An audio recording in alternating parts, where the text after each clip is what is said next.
So this should work. All right, y'all, let me know if you see me.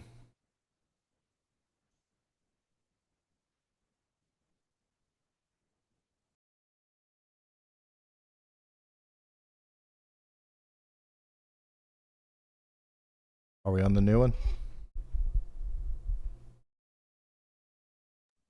I do not have. Oh, you're on the new one. We're good. Okay. Yep, we just got it. All right. Sorry that took a little bit longer than I thought it would. I hit maybe the wrong button. We don't know. We're not going to make any accusations. But we are going to continue with our stream here. And sorry for the delay. Once again, for anybody that may be watching this in the future, this is part 2 of our extensive coverage of Hurricane Helene here. We've already been going for 12 hours. We're going to go for a couple more hours here on this new live stream, and we've already got an update from meteorologist Andy Hill. Go ahead, Andy.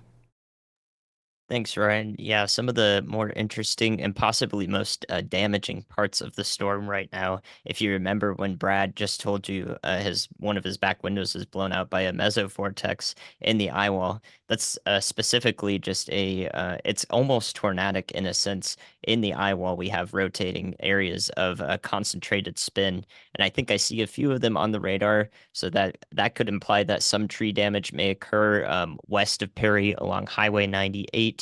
I think there's a couple of mesovortices that are rotating to the south along the western eyewall there, and perhaps also one that is still existing near Shady Grove and Lake Bird to the north of Perry on the northern side of the eyewall. There could be some mesovortices in there causing additional damage if their increased areas of rotation are in fact reaching the surface and causing some tight areas of spin. So that could be what we're seeing. What happened to Brad could still be happening up there and will continue to happen in areas that the eyewall is impacting most greatly. So if there are any trees that are blocking roads, that's probably as a result of a mesovortex that passed through. Okay. Thank you, Andy. Good information there. And we're going to continue to watch that side of the storm and the wind damage that could be happening associated with it. That's going to continue to move up towards Monticello and Greenville and those places. Also, some of the really strong winds that we were looking at near Perry earlier, similar conditions are about to be felt in Lee and Madison.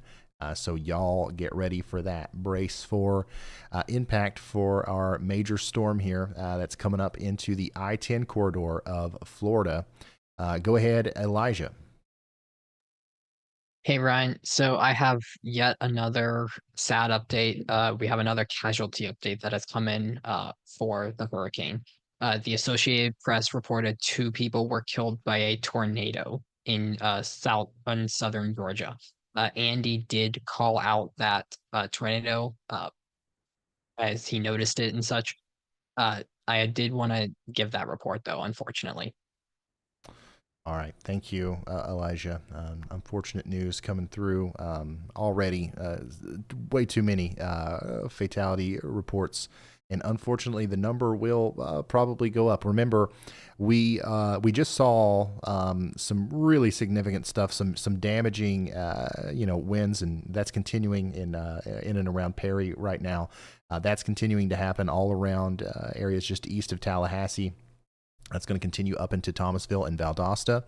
But we got to remember, one of the big and most deadly parts of this storm is going to be the extreme flash flooding that is going to happen a little bit farther to the north in portions of northeast Georgia, northwest South Carolina, and North Carolina. So we're still, even though we just had landfall, we're still technically not even close to being done with this thing and like the true power that it has and the potential problems that it could cause. We're just getting started there, unfortunately. We are officially over 1 million people without power in Florida. That number is going to keep going up. Everybody's without power, essentially in the mandatory evacuation zones right there in the Big Bend. There's no power pretty much in the vast majority of those areas. Go ahead, Riley. Hey Ryan, if you take a look at Bryce Shelton's feed, it looks like we had a Florida slide, Florida, Jesus, I'm tired. Florida-sized shredder go through here. That is a bunch of just branches and everything down all over the roads. I believe it is both lanes of the highway that look like this, so it's probably pretty safe to say that those are not passable. All right. Thank you, Riley. Bryce is a little bit closer up towards Monticello, it looks like. So that is that's an interesting tidbit. Where's his exact location? He's in between Perry and Monticello right now. He's on Highway 10, probably almost halfway between Lamont and Perry. So he is, honestly, he's right in where Andy was talking about, where some of those mesovortices could have just recently went by, and that's why we're seeing those downed trees in front of him. Brett Adair is in Madison, Florida, so things are really starting to pick up there. Let's tune in with him. Once again, like I said, we saw this go through Perry. It's pretty calm in Perry right now because you guys are in the eye, but the part of the storm that you guys just went through, that's now moving up into Madison, which is where storm chaser Brett Adair is right now.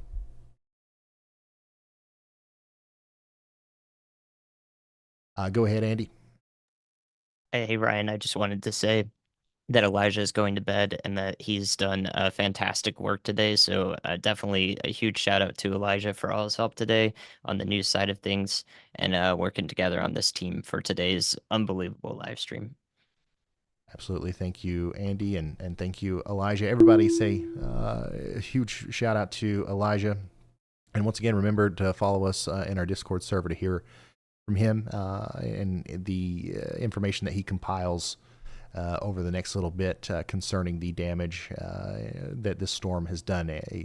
Elijah is brilliant and is a really good organizer of that kind of information. So, and yeah, also anybody else here on the Ryan Hall Y'all team that wants to go to bed, go to bed. I don't think I could sleep right now, so I'm just going to sit here until I pass out, I think.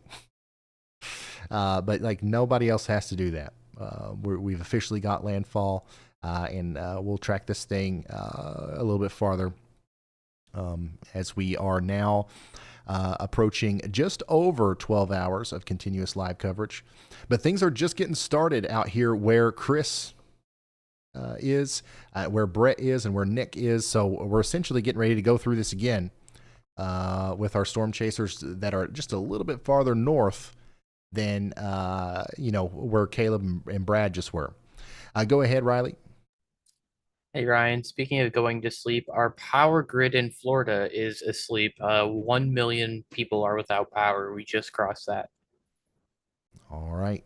Lots of people without power. I expect that number to go up, unfortunately, as we continue to see more and more widespread instances of wind damage across the panhandle of Florida here.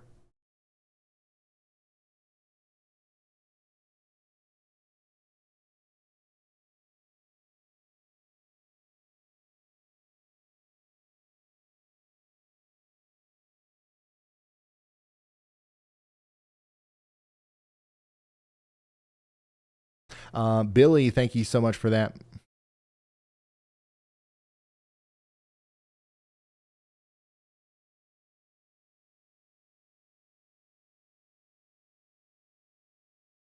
And just another reminder of the situation. It's obviously we still have a big hurricane on our hands. We're still talking about a major hurricane doing significant damage in Monticello, Madison, Live Oak. This is going to move up towards Valdosta as well. But I want to kind of touch again on what's going to happen next as we do continue to expect a potentially catastrophic flash flooding event as well for some of these places in the high risk of excessive rainfall tonight into tomorrow. So don't let your guard down if you're farther inland. The winds are going to slowly die down, but the rain is not. So go ahead, Andy. Yep, Brian, I was going to add exactly to that point. Asheville in North Carolina so far has recorded a storm total of 9.57 inches of rain. And I mean, the hurricane is in Florida right now, guys. So that rain is still coming all the way up through an entire another state to go before it even gets closer to the Appalachian, the Smoky Mountains there. So we got, and it's still raining too, still raining heavily even in those areas. So that is just beginning. What will probably become some flash flood emergencies, if I had to hazard an educated guess, is underway there. So pretty soon we're going to crest 10 inches. I've seen forecasts of the river level of the French Broad River, which I remember looking at myself while doing my meteorology degree in Asheville, reaching 30 feet, which is 10 feet above their record. So, yeah, that's just no good. So, yeah, there are going to be extreme effects felt. Just probably 12 hours from now to 18 hours from now, it's all going to pile up in the mountains as well. So just so many things to think about with an impressive storm like this. Absolutely. Thank you, Andy, meteorologist Andy Hill, giving us the latest there. We've got to, really start paying attention to those areas because, like Andy said, the hurricane is in Florida. All right. That's the part that's going to probably initiate the biggest part of the flash flooding. So the fact that we've already got nearly 10 inches of rain, I'm certain that there's already some major mudslides and flash flooding already going on. It's really hard to imagine what's to come in the foothills of the Appalachians over here on the southeastern side tonight. But hopefully everybody's ready for it. Brett Adair is giving us a firsthand view of what's going on right now in Madison, Florida, and it's intense. Okay, and once again, we're going to do this thing where we watch these guys and we see what happens, and basically this is going to be marginally less intense, I guess, than what we saw in Perry. And the same thing can be said about what's going to happen next, right? So these winds are going to continue to move on up towards Thomasville. In Georgia, Boston, Quitman, Valdosta, and Dasher. And essentially what you're seeing here is what you can expect in those areas within an hour or so, okay? It's moving pretty quickly, but it's not flying. So we still got a little while to go before this hits Valdosta, but it's coming.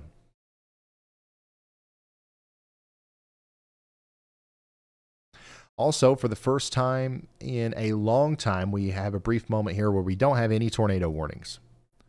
So that's nice. Oh.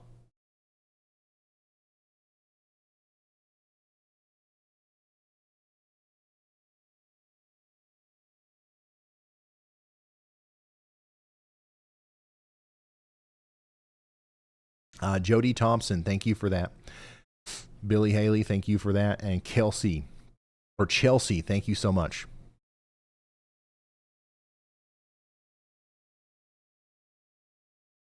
Starry27 in the chat just said, I don't understand how these guys get consistent video connection in the storm. Well, first of all, there goes our break. We got another tornado warning coming in right now. But second of all, we keep the connection in the in the storms in a bunch of different ways. The main way that Caleb and Brad have been able to keep their connection, and also I believe Brett Adair out there is utilizing this technology as well, is our friends over at ISP Tech, bonded internet connection that puts together Starlink. So Starlink is a big part of this. Emergency lines from AT&T and Verizon. And all that comes together into one bonded connection that a lot of times can get out even in the worst of conditions if you use every possible option that you have for internet. And Starlink has been a big part of that.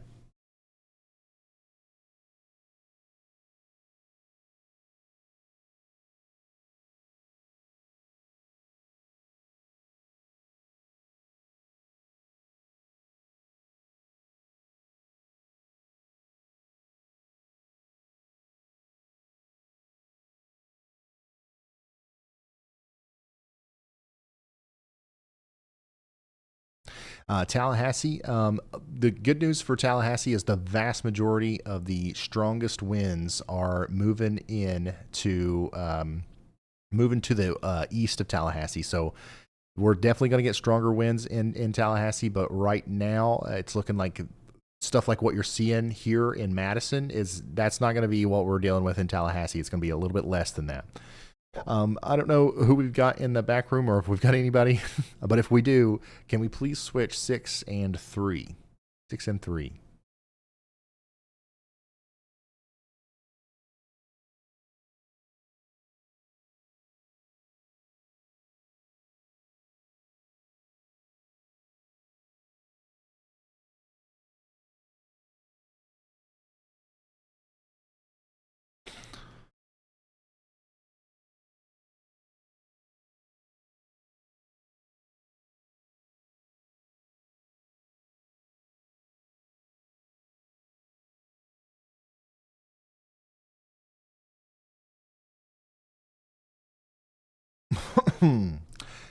Situation overview for potential impacts for northern Georgia.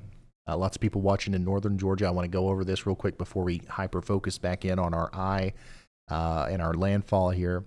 But Helene has made landfall as a Category 4 hurricane in the Big Bend region of Florida. Several areas up here in northern Georgia, which is another place that we're concerned about with the major flooding later, have already received 8 inches of rain. And in the next 6 hours or so, we're expecting maybe 5 to 8 inches more.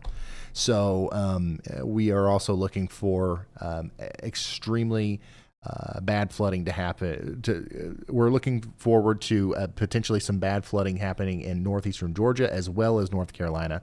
And this goes on to compare the flooding situation to impacts that were experienced with Opal in 95. Michael in 17 and 8, Irma in 17 and Michael in 18. It's going to be pretty bad as far as power outages go as well. So I know we got a lot of people watching in northern Georgia. That's what we can expect.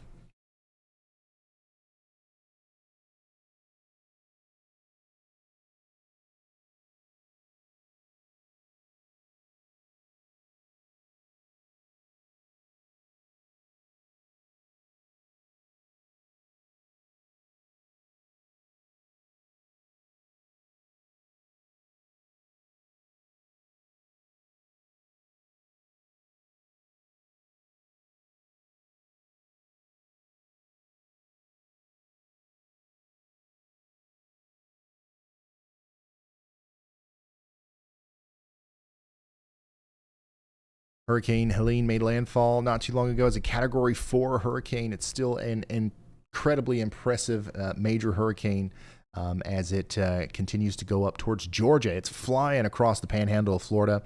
Center of circulation is just past Perry now. So we're also going to go back and start talking with our chasers in Perry again. We got Brad Arnold, Caleb Beecham down there. They still got to go through the backside. Remember, you get 2 big time bursts of wind with a hurricane, right? Especially if you get hit head on, you get a little break in the eye, but it's gonna happen all over again in Perry. So we're gonna go back and talk with them shortly.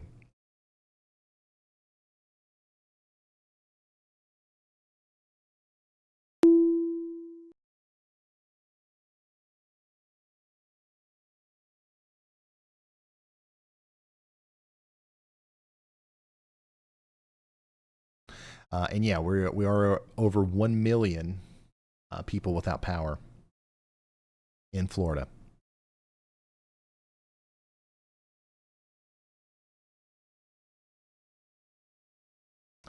Go ahead, Riley. Hey Ryan, I've seen a fair amount of messages in the chat over the last half hour or so saying that this was not a Category 4 hurricane. And the one thing that I want to stress is all of the cameras and stuff that we would have showing us the area of the heaviest damages, those cameras aren't working because they're damaged. So we're really not going to get a look at what the actual damage of this hurricane was until we get light tomorrow. Yeah, absolutely. And we talked about this earlier. First Light tomorrow is going to tell the full story of the damage and the total impact.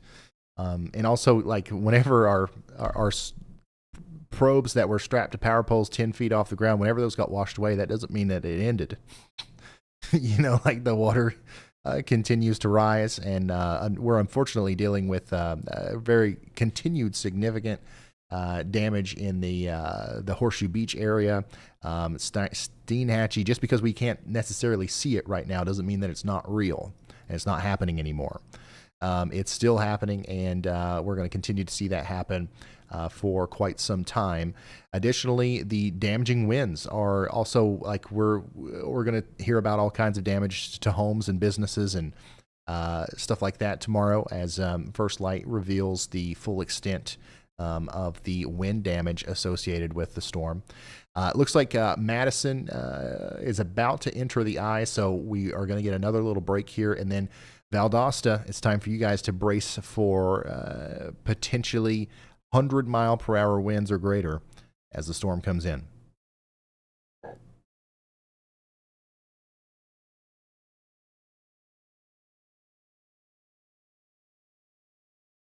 Once again, earlier, about 30 minutes ago, Hurricane Helene made landfall as the first Category 4 in the Big Bend region of Florida in well over 100 years. Go ahead, Andy.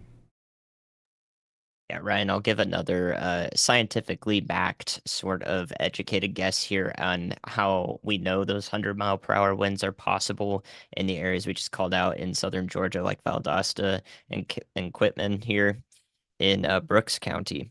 It's because we are observing quite a few velocity bends of about 120 miles per hour that are, and even up to 130 miles per hour in a concentrated area that are only 3,000 feet above the surface. When we look at damaging wind events, from like maybe a derecho or some other severe event we've covered in the past, a very good estimator for the first 3,000 feet above the ground is subtract 10 miles per hour per 1,000 feet. As long as rain is efficiently bringing that wind down, downward momentum transport is what we call that, then we can use that estimation to kind of guess at a range of winds that are occurring at the surface. So 130 miles per hour, 3,000 feet up. It's a pretty easy math equation there to give us 100-mile-per-hour gusts possible at the surface, right where we are seeing those values. And that's just one part of the radar that's showing us 100% of the velocity that's going toward it, so we can actually see those high values. That could be occurring on the eastern eyewall as well, where we can't necessarily use the radar to see that, or even on the western eyewall. Anywhere that there's really heavy rain in this eyewall, I could definitely see those wind gusts reaching the surface with ease. All right. Thank you, Andy.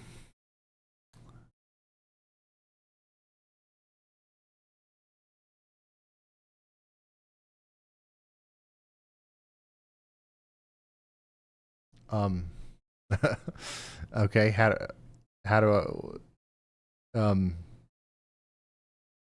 okay, all right. I don't know if I'll be able to do that. Sorry, I'm somebody's talking in my ear, y'all. Is there anywhere else to view them?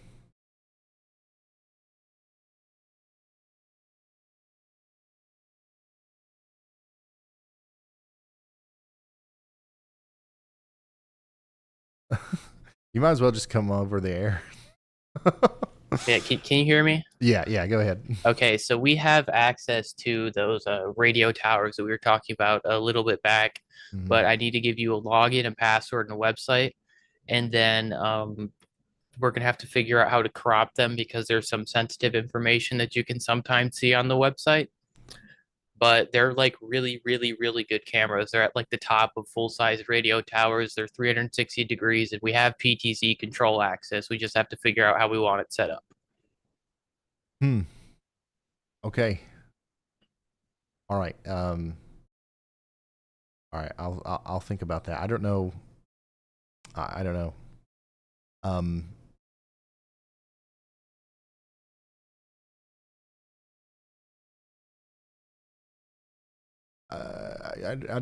I would have to see. Right, it's Chris. We are in a town called Lamont. It's right off of 98 between Tallahassee and Perry, and we are still getting wind gusts well over 100 miles an hour. No power in the area, multiple trees down, multiple power flashes still, multiple power poles on fire on the way down through here. All right, that was an update from Chris Hall. One of the things we might do, Riley, because it would probably be really complicated to get those integrated into the scenes, is have somebody record clips and send me clips if there's clip-worthy stuff. You know what I'm saying? But yeah, those are definitely going to be valuable resources as the storm comes up towards Valdosta. Which is, it's getting really close.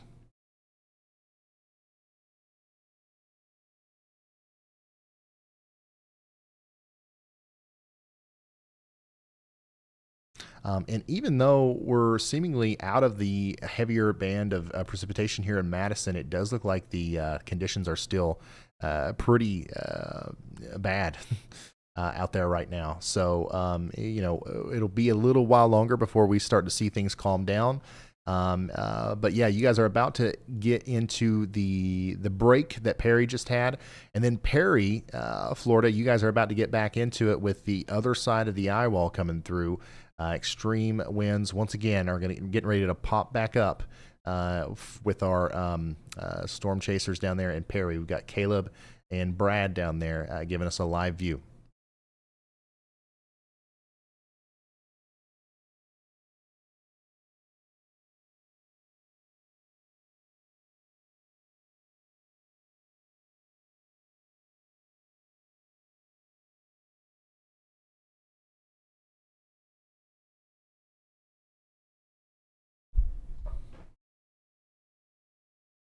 Kelsey says, will the Appalachian Mountains get hit hard? Yes.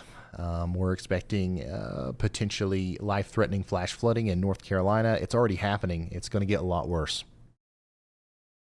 Go ahead, Riley. Hey, Ryan, we are working on getting these cameras set up as quick as humanly possible. There is like a ton of power flashes going on them right now. This is once again in the Valdosta, Georgia area. We're working on it, but I don't know how quick we can get this set up. All right. Thank you, Riley. This is, once again, everybody who's reached out to us to give us access to their cameras and stuff. We appreciate it. And it's going to be a very, very valuable part of our coverage in the future. But it's a process of getting them on there sometimes. So if you do have cameras anywhere in the country, if you're watching from New York, if you're watching from Montana, if you're watching from Kansas, wherever it is, if you have any sort of access to live cameras, weather cameras, sky cameras that you would like to share with us so that we can do what we've been doing today and give people views on the ground of what's going on out there, please feel free to reach out to us so we can get them integrated into our system before the next hurricane or before the next blizzard or before the next tornado.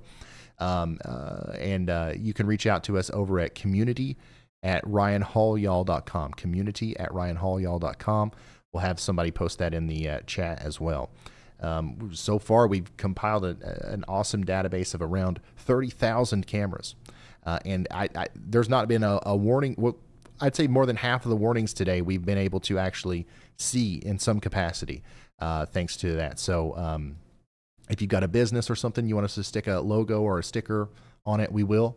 So yeah, just reach out to that email and we'll get that worked out hopefully before the next big storm. Go ahead, Riley. Coming along with our power flashes are the loss of power, which means the loss of our beautiful tower cameras. We had the view of all time. I'm telling you, like they are on the top of cell phone towers and we could see for miles and miles, but you can't see for miles and miles when there's no power. The one thing that I'm going to say is probably safe to assume is that because we lost power on these cameras that are on cell phone towers, we probably don't have cell service in this area as well. Absolutely. Thank you, Riley. So basically in Valdosta, you guys are getting ready to get hit. Okay. We've got a wall of strong winds coming into town right now on the southwestern side. Brace for impact. We're talking about wind gusts of over 100 miles per hour. This is going to knock down trees. This is going to obviously knock out the power. and it could do other damage as well. So make sure you are ready for that. And it's going to last a little while. This band of extreme winds here is getting thicker as it goes up into Georgia. So we're going to be dealing with this for the next hour, I'd say. Go ahead, Riley. Hey Ryan, I just saw a tweet, and I think Andy actually just sent the same tweet in stream text. But one of the drones that the National Hurricane Center had launched earlier was at the 946 millibar level. So that is basically surface level information, and measured winds of 158 miles an hour. If they end up confirming this and saying that this was the surface wind, that would mean that we made landfall at a Category 5 hurricane. We did not make landfall at a Category 5 hurricane officially yet. 6 months from now, when no one's talking about this, there will be another review of this storm. If you want to know what happens in that review, go join the Discord. The mods are going to spam the link. Elijah will post that update literally the second we get it. Elijah's amazing at this stuff. I know he's already gone for the night, but as soon as we get the sort of post review of this storm system and this data is included in that, we'll get that update and it'll be posted in the Discord right away. Thank you, Riley. Fascinating stuff. Potentially just over a Category 5 strength hurricane winds recorded here, and that'll be a part of the assessment that will happen after the storm. So currently, right now, we are still dealing with a major hurricane producing extreme winds moving up into Georgia. Thomasville, you guys have got to get ready. Monticello, you guys are going to continue to be in these really strong winds for an extended period of time. You might not get the break that we got on the, like in Perry. Same thing for you guys over here between places like Dowling Park and Live Oak. The break's going to be a little bit more brief over here, if it happens at all. Like in Live Oak, I think you guys are just going to have the strong winds for an extended period of time. But Valdosta, it's knocking on your door. Power's out for a lot of the town here, but get ready. It's going to get pretty rough in Valdosta over the next 30 minutes to an hour.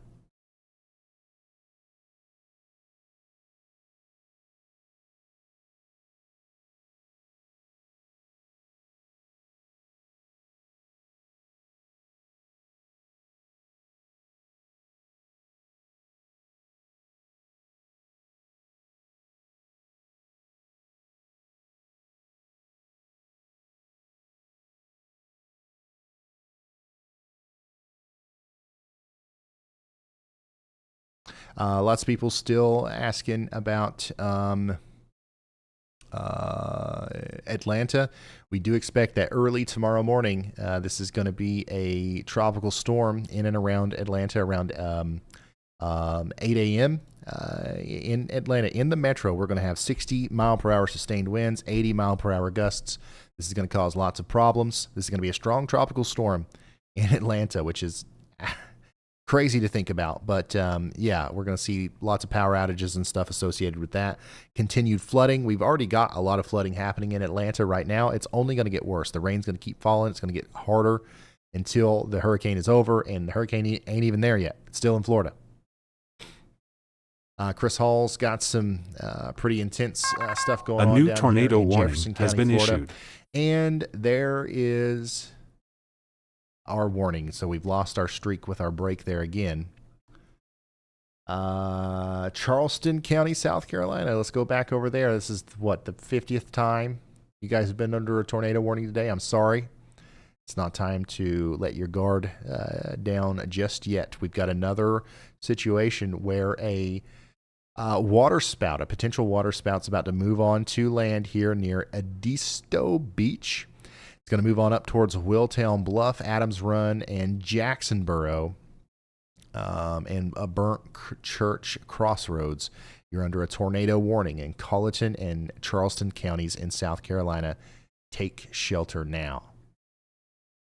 And yeah, there's something weird going on with the Weather Service API still. Like those hurricane warnings are kind of going away and then coming back.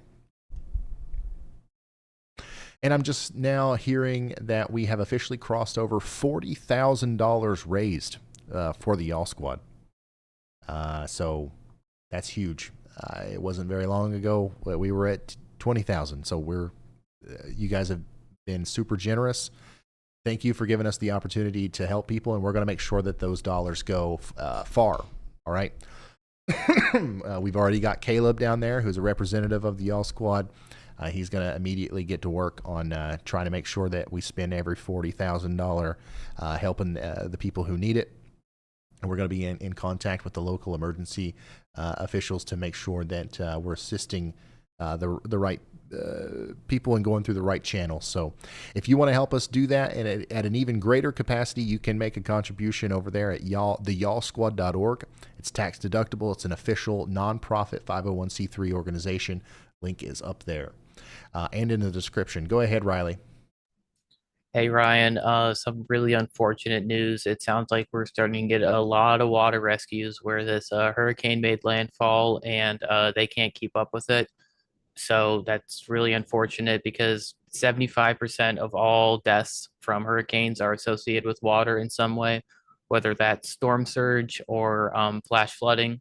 And unfortunately, it sounds like some people did not heed that day's warning and decided to stay there. And we're getting in the situation where we can't rescue everyone.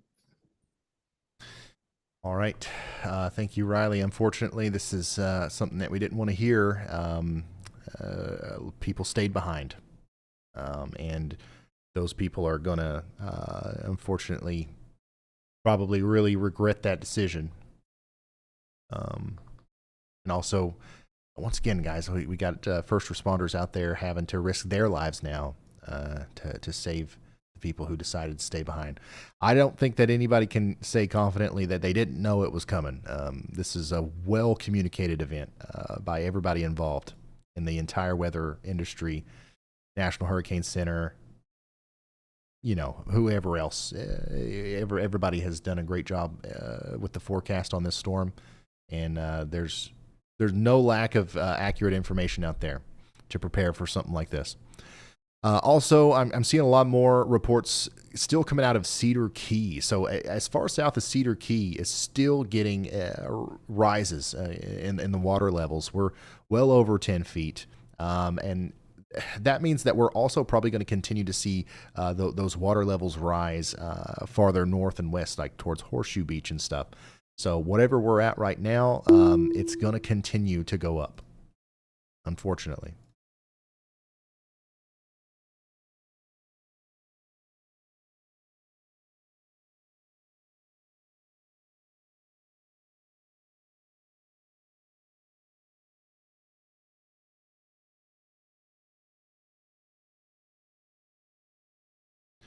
Yeah, the storm surge is going to continue to build along the Florida Big Bend as the southwest flow continues. So something to kind of help you visualize what's happening with the storm surge is so the wind's blowing this way onto shore. And as long as that continues to be the case, the water is going to continue to pile up.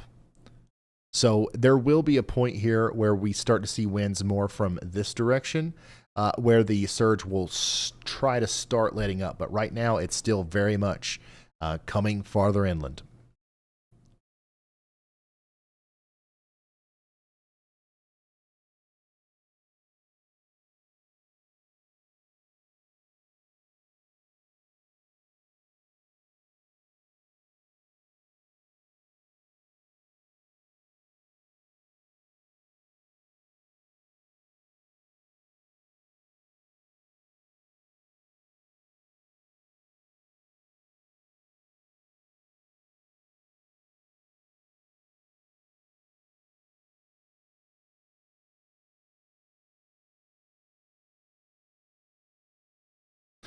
Thanks, The Guardian. Interstate 10 is blocked in several different areas by large trees between Madison and Greenville. Riley, go ahead.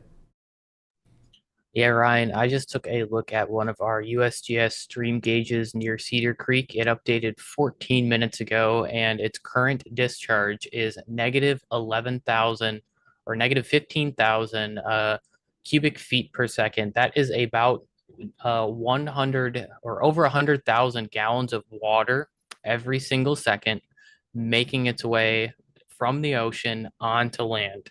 That was 15 minutes ago. 15 minutes ago, we were still seeing surge coming up.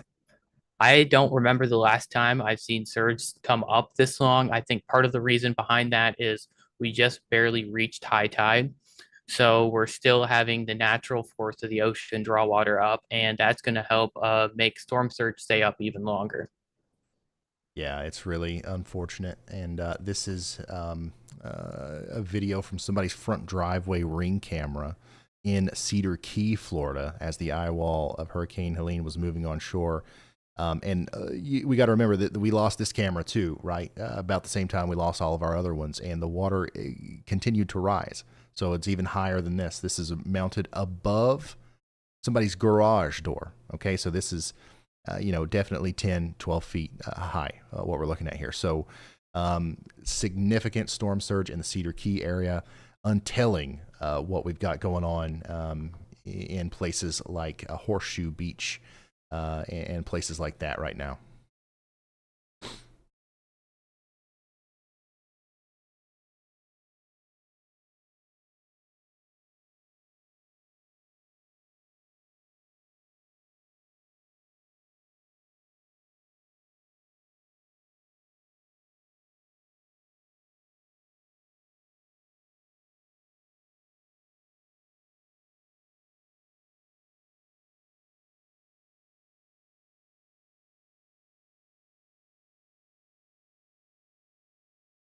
Maria says, "Hey Ryan, I'm from Alabama. My daughter lives in Savannah, and she said they have had several tornadoes, and she's in the most intense storm she's ever seen there." So Savannah, Georgia, has been in a series of strong storms tonight. There have been multiple tornado warnings. Thankfully, right now we don't have any tornado warnings in Savannah. But we've been covering them all, and unfortunately, there are more storms heading towards Savannah. It's not over in Savannah. We're probably going to see more tornado warnings tonight before this is all said and done. Additionally, we do have a tornado warning right now for Jacksonboro, South Carolina. We're going to continue to see more tornado warnings for places like Hilton Head Island, Beaufort, Hollywood, Charleston, maybe even later tonight into the more, we're officially in tomorrow here on the East Coast. We're going to see potentially some problems all the way up there near Myrtle Beach as well. Go ahead, Riley. Hey, Ryan, an update from Valdosta. The wonderful people who gave us access to their cameras flipped the generators on, so we do once again have access to those. We're working on getting clips of those to show on stream, but it has been an absolute power flash fest as we see the eye wall of this hurricane go through there.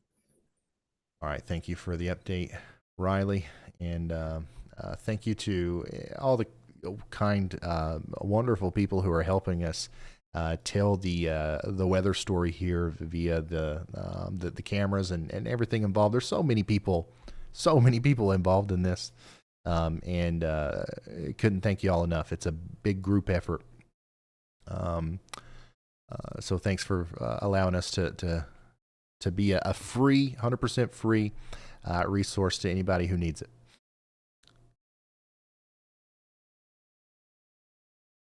Caleb's coming across, and Brad, they're coming across some pretty significant damage between Perry and Lamont there. They're still able to go. They're still able to drive, which is actually pretty surprising. I figured that road would be certainly completely blocked out, but they're chugging right along as they go up towards Lamont, still in the eye, essentially, of this hurricane.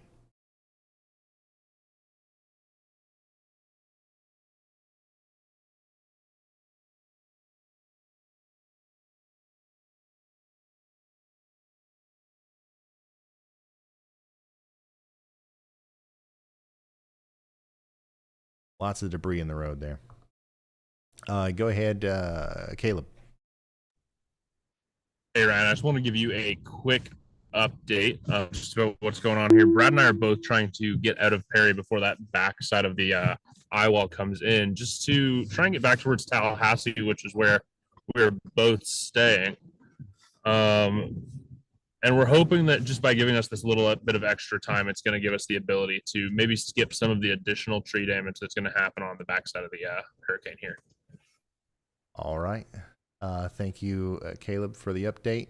As you can see, he's chugging right along, but they are having to do some major maneuvers to get around those trees, which, like he said, if they were to wait until after the backside of the storm went through, there would be double the amount of trees down, so it'd be even harder to make this route.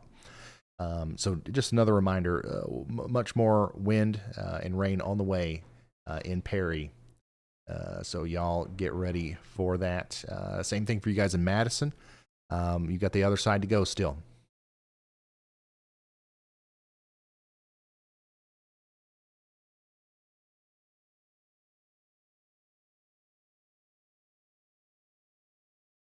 We're also getting reports of many large trees down in Lamont, and also just all across Interstate 10 westbound, northeast of Lamont. So they're gonna get close to Lamont, and then there's probably going to be even more problems with trees.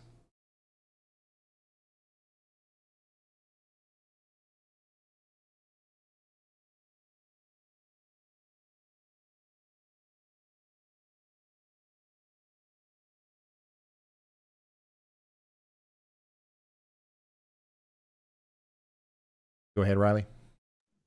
Hey Ryan, we had a mesonet make a direct intercept of the sustained winds in the eyewall, and the max sustained winds were only 83 miles an hour. The only reason I use the word only is because that means that this is most definitely no longer a Category 4 hurricane. Obviously, 83-mile-per-hour winds are still very, very, very significant, but it's not at the strength that we saw it make landfall at. Absolutely. Thank you, Riley. So as expected, we are it's starting to see the degradation of the winds here as it comes farther inland. I do believe we're probably there's some pockets in here where we're certainly seeing some wind gusts much higher than that, but the sustained winds are definitely starting to go down. We certainly don't have a Category 4 hurricane coming into Valdosta right now, but we still have a very powerful hurricane still, and we need you to continue to stay sheltered in place in places like Valdosta and Quitman, as the worst of the winds are still actually on their way. That's going to be in the inner part of the eyewall here before we get the strongest gusts. Hopefully this continues to weaken before it gets up there towards Moultrie, Norman Park, Tifton, Alfalfa, and Pearson. However, it is currently still expected that this could be a Category 1 or 2 hurricane still by the time it gets up there. So y'all get ready for probably one of the strongest windstorms you've had to deal with in this area for a very long time.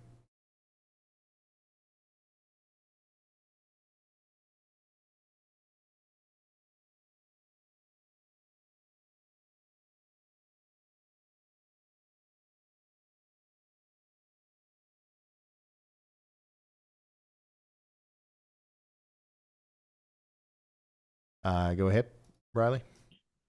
We have the yeah, so you just pull them up. Those are the clips from our friends over in Valdosta with the radar tower, not the radar tower, cell towers there, and that is just a copious amount of power flashes that we saw. Okay, thank you very much, Riley, and thank you very much to the people who gave us access to these cameras. Once again, super huge, valuable resource, and we will have them built into our actual system next time. Hopefully next time is a long time from now. Hopefully we won't ever need these, but next time we'll be able to use them more efficiently. Thank you so much for giving us access to that. So but what you just saw there is essentially what we've got moving up into Malvern, Ray City, Lakeland, all these areas in Georgia. Get ready. Wall of wind and rain is on the way.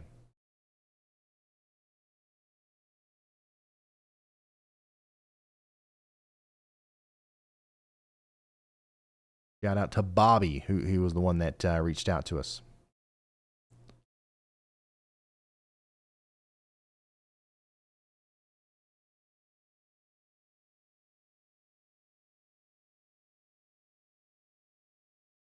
Yeah, and I just want to remind everybody that while the storm is still, it's starting to weaken a little bit, we're still seeing, pretty extensive damage happening everywhere that the storm's hitting. We're losing some of our ability to capture the storm visually, right? All of our storm probes got washed away. A lot of our storm chasers had to, come farther inland. But we do still have a couple of different ways to measure what's going on along the coast where some of the most catastrophic damage is still happening. One of those is our flood gauge, our tidal gauge in Cedar Key, which is still working as of 9 minutes ago. And we're well above the major flooding level there. And hey, Ryan, it's Brad. Just want to let you know we are trying to get to Tallahassee through the western side of the eyewall. We're right behind Caleb right now. We just ran into a guy that was stuck in the median. His car had run off the road. I guess he tried to drive during the hurricane and lost control. I'm not sure if we can get to Tallahassee or not, but we're going to try. Got in touch with the storm chaser behind there that has a seat open in his car. So we're going to take care of that guy and hopefully get him to Tallahassee. He's been through a lot, but he was fine when we went and checked on him. Just want to let you know. Okay. Thank you, Brad and Caleb out there, helping some people out. Can't believe we had a local out there trying to drive around. I just don't know. I don't know what we got to do to keep that from happening. Go ahead, Riley. Hey, Ryan, I have an update from a completely different tropical system. When we started this stream today, over near Mexico, we had Hurricane John. Hurricane John has now been downgraded to a tropical storm. However, it is going to sort of skirt along the western coast of Mexico over there. It's probably going to go for a second landfall near Colima City. And this is going to be something that Mexico has to worry about over the next couple of days. One of our Hurricane Hunter aircrafts actually did fly through this earlier, and this is how we know that it is now a tropical storm. But I just think it's important to note that this isn't the only tropical system that we're dealing with. And besides this tropical system, we also have another area of potential development right behind this, which could potentially result in a hurricane doing something very similar to the track that this one took. Yeah, that is something that we should probably touch on a little bit here because we do have people asking about that in the chat, of course. What we're dealing with right now is Hurricane Helene, right? It's made landfall. We're about done with it, but of course it's got to continue to go all the way up into the Ohio Valley before it completely fizzles out. But we're very quickly going to start focusing on some other storms here on the channel as soon as we get a little break from this one. Of course, we've got Tropical Storm Isaac, which formed last night. This is not going to become a problem for anybody except for some folks over in Europe who will have a windstorm essentially as a result of this. It will become a hurricane, though. Really interesting, a pretty far north hurricane. It might even reach Category 2 strength before kind of weakening down a little bit. And then we've got another strong hurricane probably going to try to form out here in the main development region. And then, unfortunately, like Riley said, this is another area of interest that we've got to keep a very close eye on. It's way too early to try to talk about the specifics about what might happen with this, but this is the same kind of system, a Central American gyre, that is going to try to develop here and end up potentially becoming another tropical system that we have to watch. A new tornado warning has been issued. Let's not worry too much about it right now, okay? I could come back tomorrow and be like, actually, you know what, guys? It looks like that changed. Hey, Ryan, it's so Chris. We're still sitting here.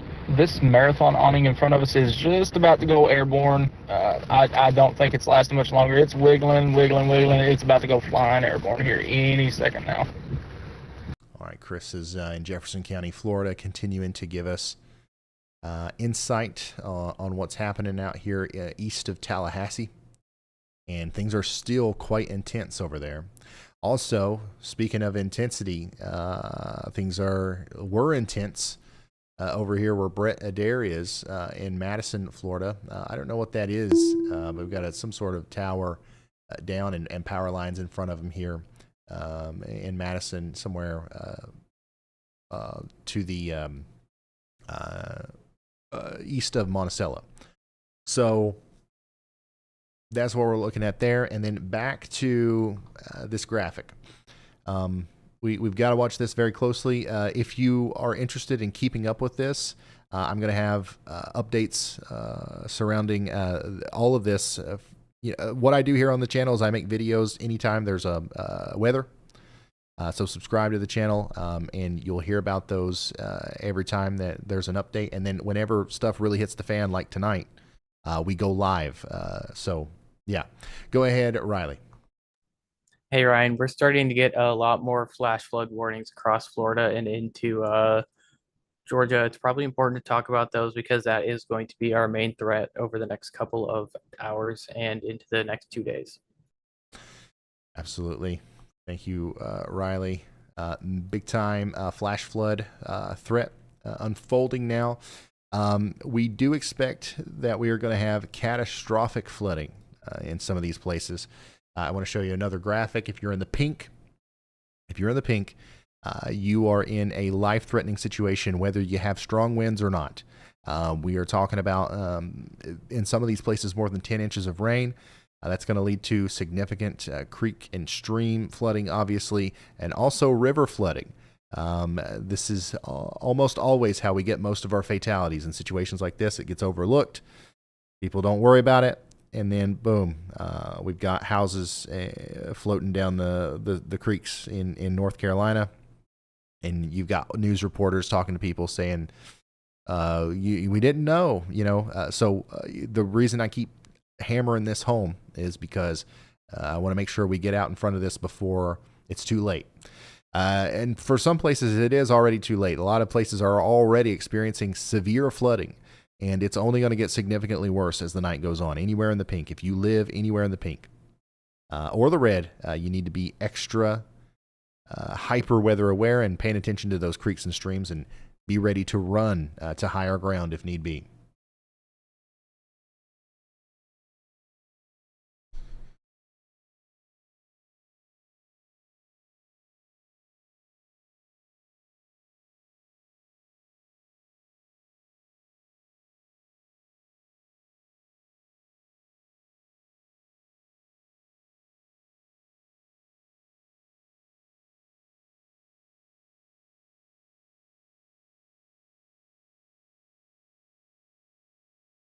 Yeah, we still have more than 1 million people without power in Florida.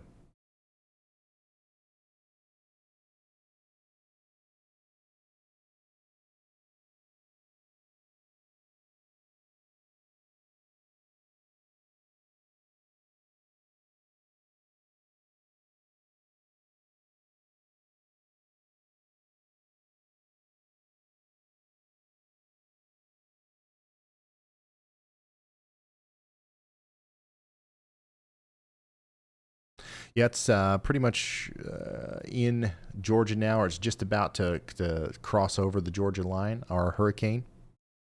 And we should get an update from the National Hurricane Center here soon, letting us know a little bit more about what the actual rating of the hurricane is. This made landfall not too long ago as a Category 4 major devastating hurricane. It's continuing to do significant damage in the hardest hit areas. We are just not.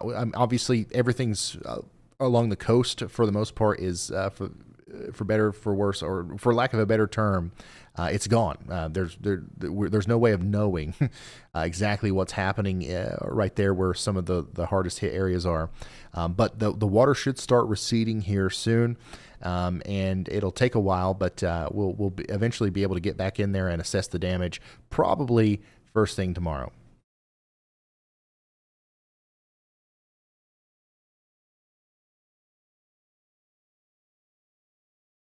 100,000 people without power now in Georgia.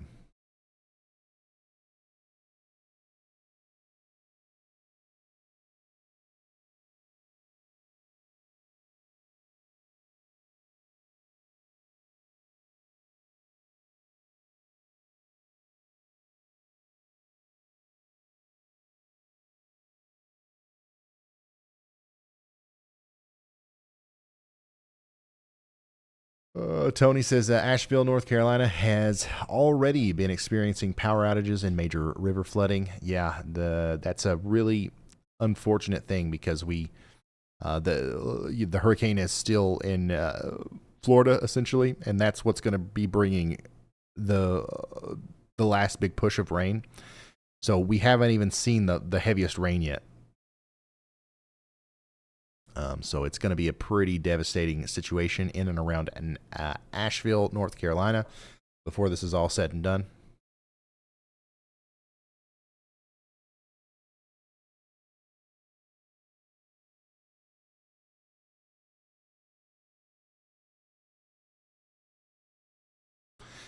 Some of the most impressive footage that we've seen so far from the storm is definitely coming out of Cedar Key, Florida.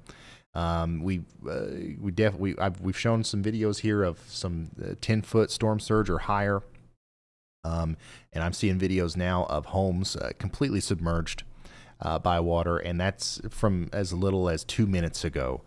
So it's still an incredibly dangerous situation out there along the coast where this made landfall, and the water's yet to start going down.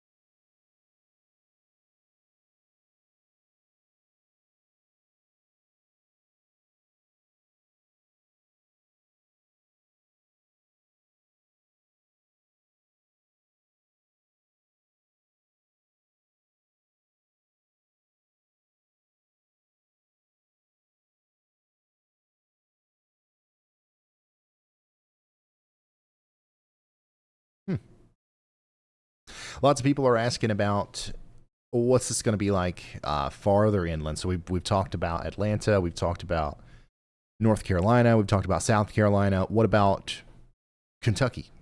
What about Tennessee? Because if you look at our cone of uncertainty here, it's certainly going to go up into Tennessee and Kentucky. The thing that I am expecting is that we are going to see some pretty strong winds in the Appalachian Mountains, especially down there in the Smokies. And we're going to see some really heavy rain. Obviously, the farther south and east you are, the more rain we expect. If you're south and east of Chattanooga, if you're south and east of Knoxville, that's where the most rain is going to happen. If you're in the higher elevations, we're talking about 80-mile-per-hour winds possible at times. And then on the other side of the mountains, in eastern Kentucky and central Kentucky, middle Tennessee, we're going to see a day of strong wind gusts, 50, 60, 70-mile-per-hour winds. Intermittently is going to be possible, some isolated power outage problems, and we're going to see some moderate to heavy rain. I don't think it's going to be a very high-impact system for very many people north and west of the Appalachian Mountains. It's not going to be a zero-impact system. But it's not going to be it's not going to be anywhere close to what we're dealing with in North Carolina near Asheville, for example, or Atlanta, or Augusta, or Tallahassee. It's not going to be anything like that.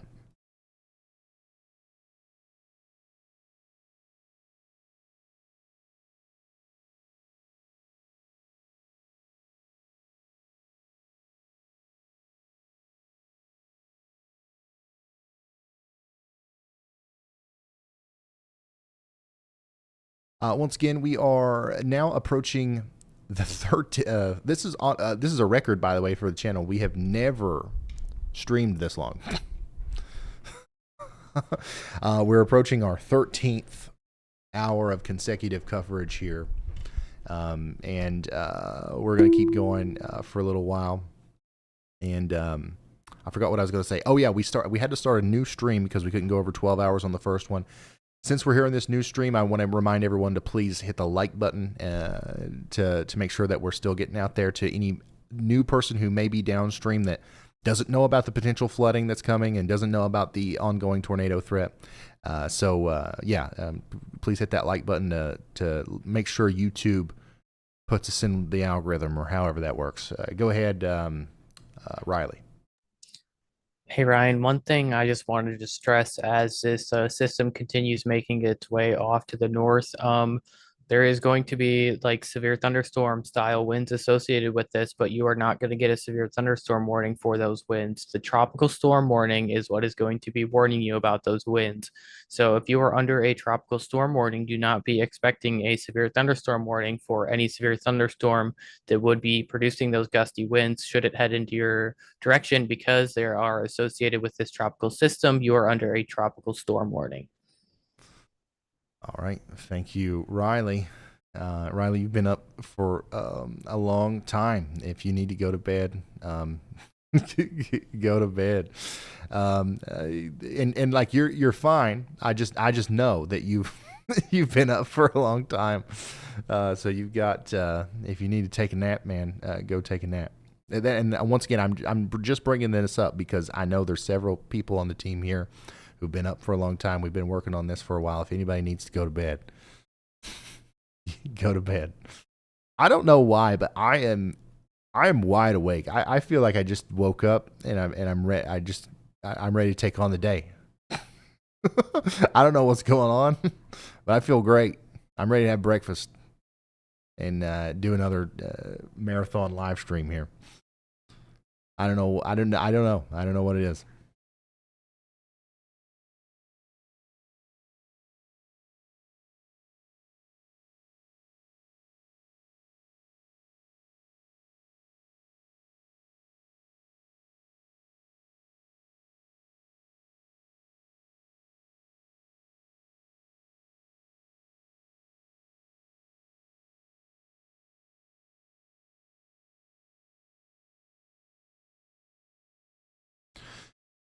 All right. Sounds good. So yeah, Chandra is telling me that she's going to head out, and then she's going to come in tomorrow, and we're going to start working on obviously our relief efforts and our response with the Y'all Squad. Thanks to you guys, we've raised over $40,000 tonight for the victims of these storms. We are going to try to raise more than that. First of all, thank you so much for what you've already done. But if we make a video tomorrow, or if we end up going live again tomorrow, we'll probably try to fundraise a little bit, especially once we know the extent of the damage and we know what kind of problems there are to solve. It'll make more sense of what kind of resources we need. But with that $40,000, we're going to be able to do some pretty helpful things in a very rapid time frame, because we've got Caleb down there. He's got a Y'all Squad card, and he's got the ability to work with the local officials down there to make sure that those dollars go to use in the right way. Go ahead, Riley. Hey Ryan, we have more updates from Perry. For those of you who didn't know, the Doppler on wheels, or the Dow, is actually out there today scanning as this system made landfall. We had multiple instances of 1 second wind gusts greater than 100 miles an hour. Okay, thank you very much, Riley.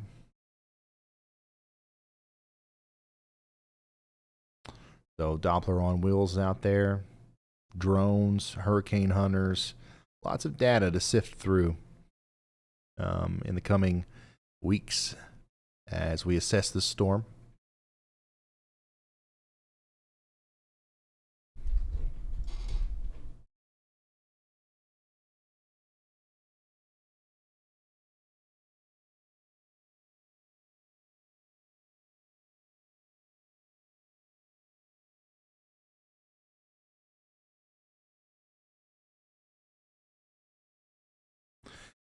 Yeah, it's still coming down in Valdosta. That's going to continue for the next little bit. It'll probably be 10, 15 minutes, and then we'll get a little bit of a break. But then, we've got the backside to go. It probably won't be as intense as the front side, but we are already starting to see some reports of some damage in Valdosta. Lots of trees down, awnings coming off of buildings, some roof damage. That'll add up a little bit more once we go through the backside as well.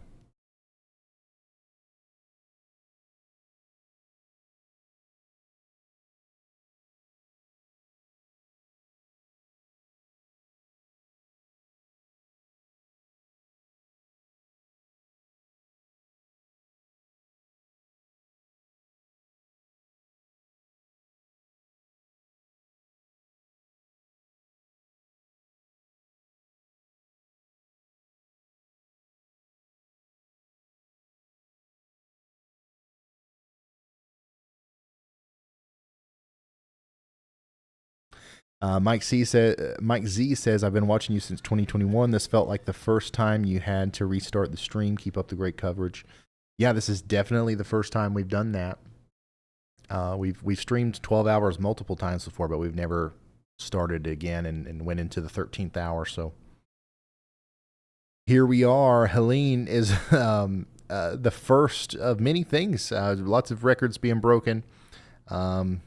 Including our stream time here. And also, I believe we had our highest concurrent viewership ever earlier today. So the channel continues to grow, and we're continuing to reach more people, and that's just gonna end up helping more people in the long run. So thank you all once again for giving us the opportunity to be here and do this. Hall Force One is just coming across all kinds of debris in the road here in and around Perry. They're getting closer to Lamont, and eventually they're going to try to make it up there to Interstate 10 near Monticello. And it looks like they're going to make it, which is good.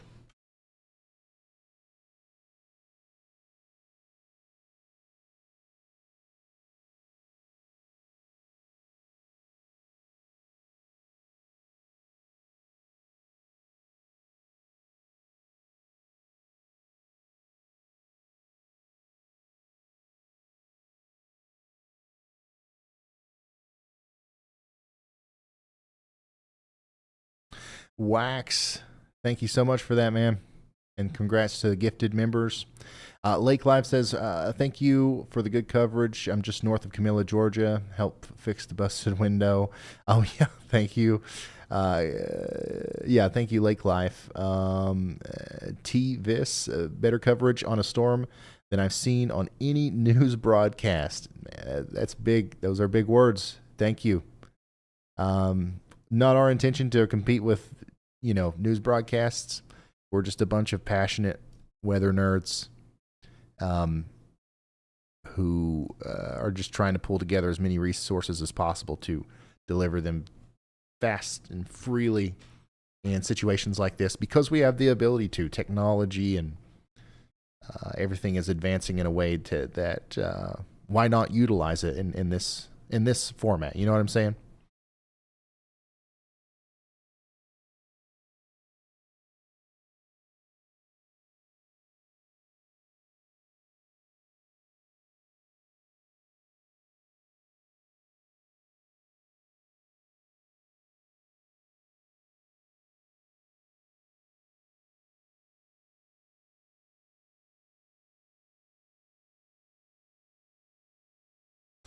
Tina Robinson, thank you for that. Quick question, Ryan. This is from Mike Moore. We are in LaGrange, Georgia, just outside of the main path Helene is expected to take. What should we expect and prepare for? I would expect for a period of tropical storm force winds of between 50 and 70 miles per hour, maybe some gusts above 80 miles per hour, especially as we get into the early morning hours here. I keep forgetting that we are actually already in the early morning hours, but we're talking more about 3, 4, 5 a.m. And then we also expect to have really heavy burst of rainfall that could cause some flash flooding. So a couple hours before things really get going over there. But the worst of the storm is definitely not going to be hitting you head on. So that's good news. Additionally, I know that we still have a ton of people in Atlanta that are watching, and you guys are kind of wondering what's going on. Atlanta, right now, there's a lot of flooding already happening in and around Atlanta. It's just going to get worse as the storm continues to move up our path here. And I do expect that around 8 a.m. In the morning, Atlanta, you guys are going to be dealing with some very strong winds. And potentially 60 mile per hour sustained winds, 80 mile per hour gusts, and once again, some pretty robust flooding going on in the area.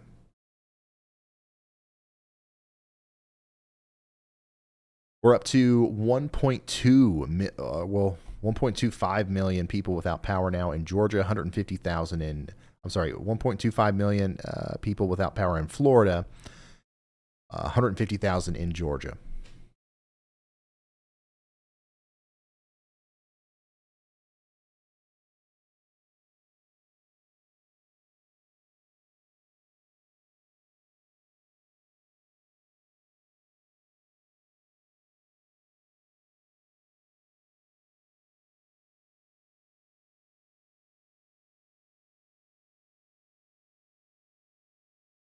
Go ahead, Andy. Hey Ryan, watching the next round of possible tornadic supercells. Not too many of them that are on the brink of reaching land here, but on the southern tip of South Carolina again, some parts of Beaufort County may have to deal with this waterspout producer offshore. At the moment, it's about 25 minutes from land. It'll head up to the Beaufort Port Royal area in South Carolina. So there's nothing but the special marine warning on that for now. I think as we're within maybe 5 minutes of it reaching land, if it continues to look like this, we'll see a tornado warning with it. So y'all be prepared for that. All right. Thank you, Andy. Keeping an eye on these storms that are probably going to continue to cause problems in and around Savannah and Beaufort, between portions of southeastern Georgia and southern South Carolina. Right now, we've got one tornado warning, and it will likely be allowed to expire here pretty soon, probably in about 5 minutes. But for the next 5 minutes at least, we need you to be in your safe spots over here in Colleton County, South Carolina. And then hopefully we'll get another one of those breaks where we have a moment where we don't have any, tornado warnings currently. But right now we do have that one.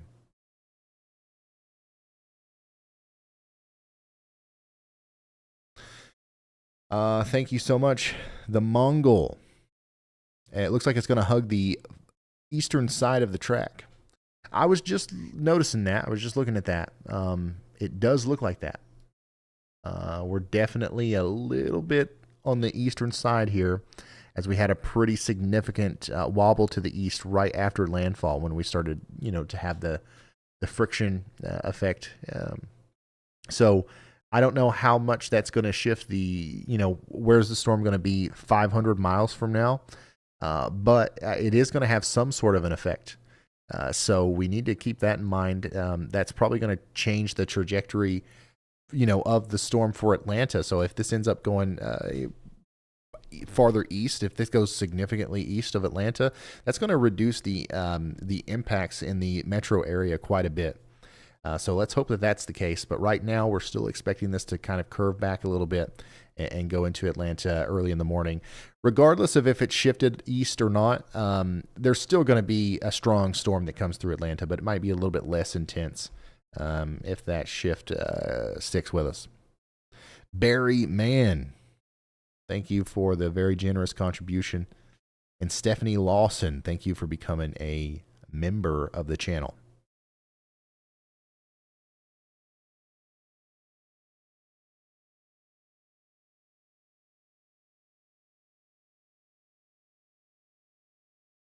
Beaufort.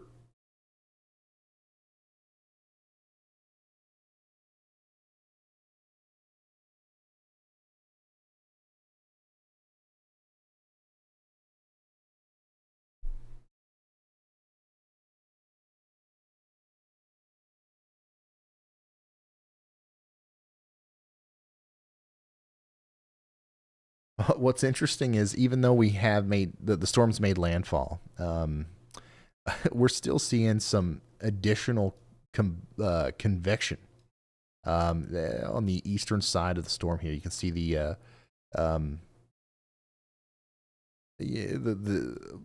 convection happening over here. So that's quite interesting, and it's going to keep the intensity of the storm up a little bit as it goes up towards Macon.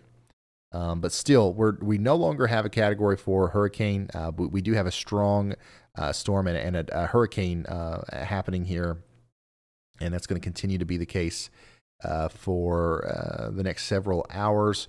Right now, the strongest winds are happening over there where we see that convective burst, likely north of Valdosta and just to the east.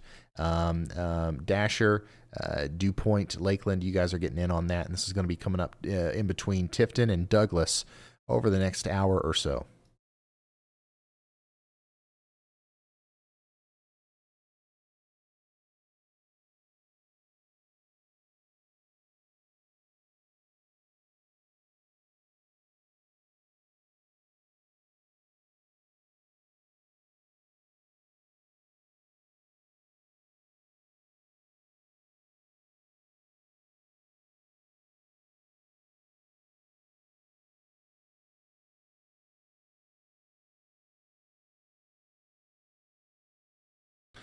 WX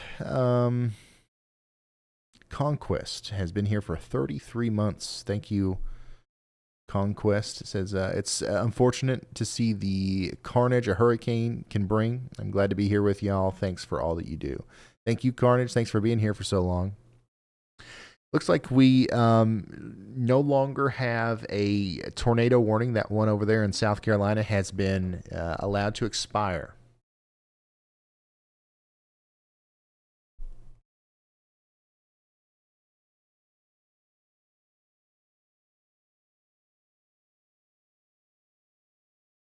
Adriana says, thanks to you and your whole team for the hard work in Atlanta. Adriana, we're hoping for the best over there. I really hope that this east trend continues and we don't have to deal with as much of the strong winds, but it's probably still going to be an intense storm for you. But thanks for that.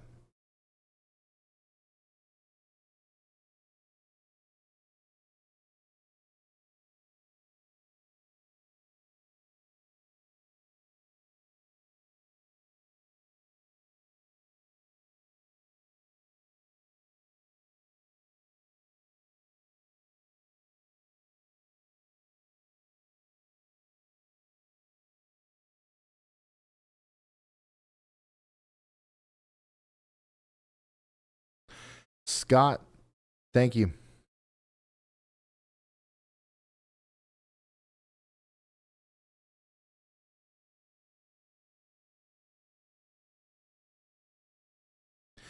Still looking for the next update from the National Hurricane Center. Right now, officially, the last update that we got is still put this at a Category 4 hurricane, so that's what we, that's what we still call it. But at some point here, we're going to get another update, probably labeling this as a Category 2. And then I would also like to see that updated forecast cone, because this thing is well to the east now of our original projected path. So it'll be interesting to see what that does to the overall path.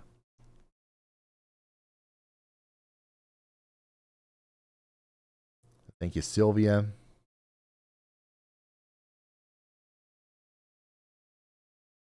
We're starting to get a little bit of a break now in Valdosta. We're in the eye. So the worst of the storm is, for the most part, over in Valdosta.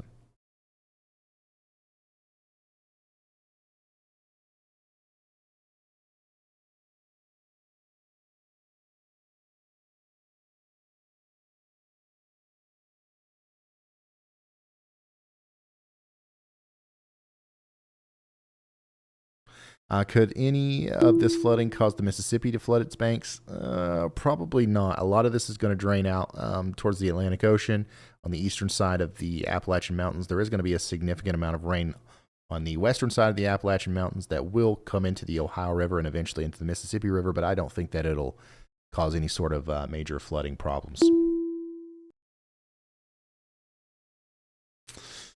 And we've got ourselves another confirmed tornado warning.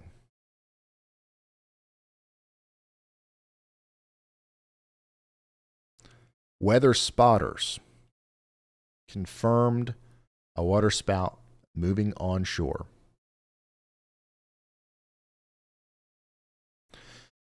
Big time waterspout. If there is a waterspout out there, that's definitely going to be a pretty nasty one. It could be coming up towards Beaufort, Port Royal, and Seabrook here soon. This is Beaufort County, South Carolina. Take shelter now.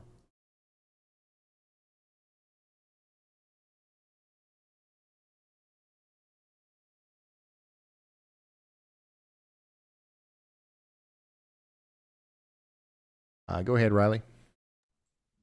Hey, Ryan, we actually have a camera in Beaufort in slot number 4. All right, sounds good. We might, if we don't get Caleb back soon, we might put it in number 1 or something.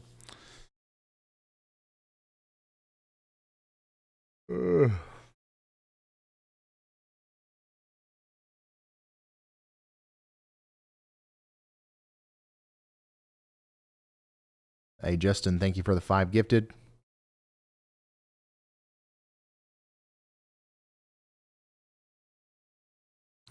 So yeah, we did just get that observed tornado warning for portions of South Carolina. We hope everybody's getting into their safe spots in Beaufort County, South Carolina right now. Hopefully people are awake and ready to receive alerts.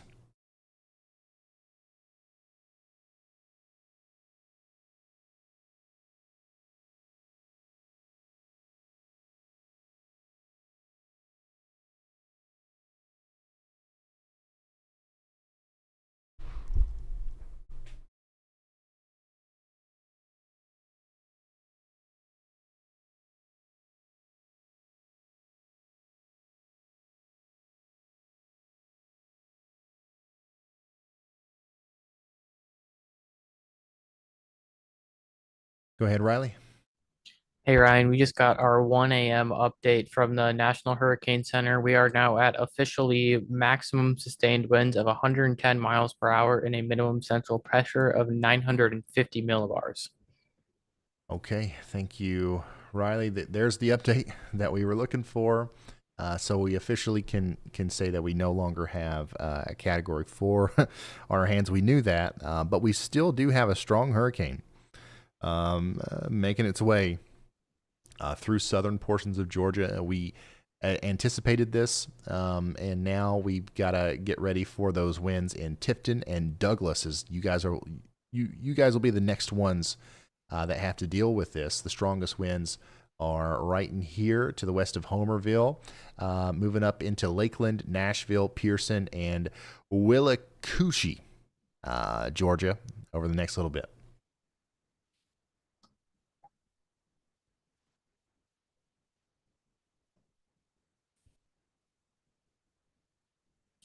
Go ahead, Riley. Hey Ryan, as far as the next forecast advisory goes, that's when we would get our next cone. We're not expecting that until 9Z. All right, it's currently 5Z, so we're a couple Z's out. So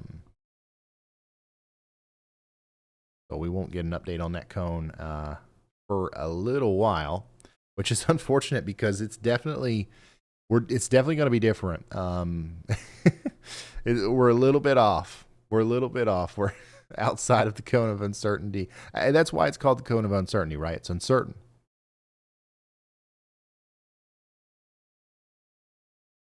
Nathan, thank you so much for that. It says, found you guys 2 days ago.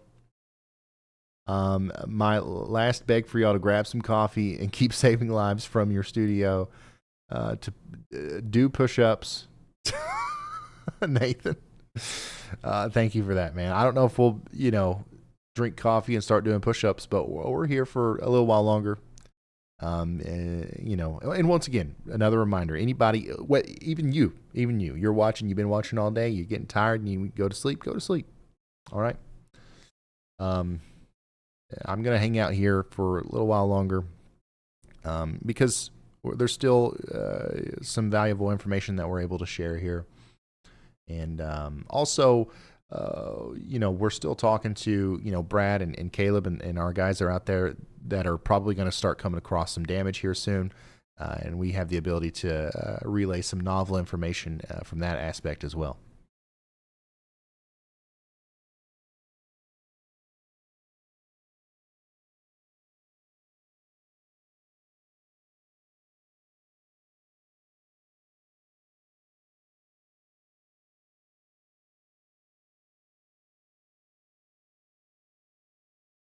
KY Wood says, yeah, I got to be up for work in 5 hours, yet here I am. Go to sleep.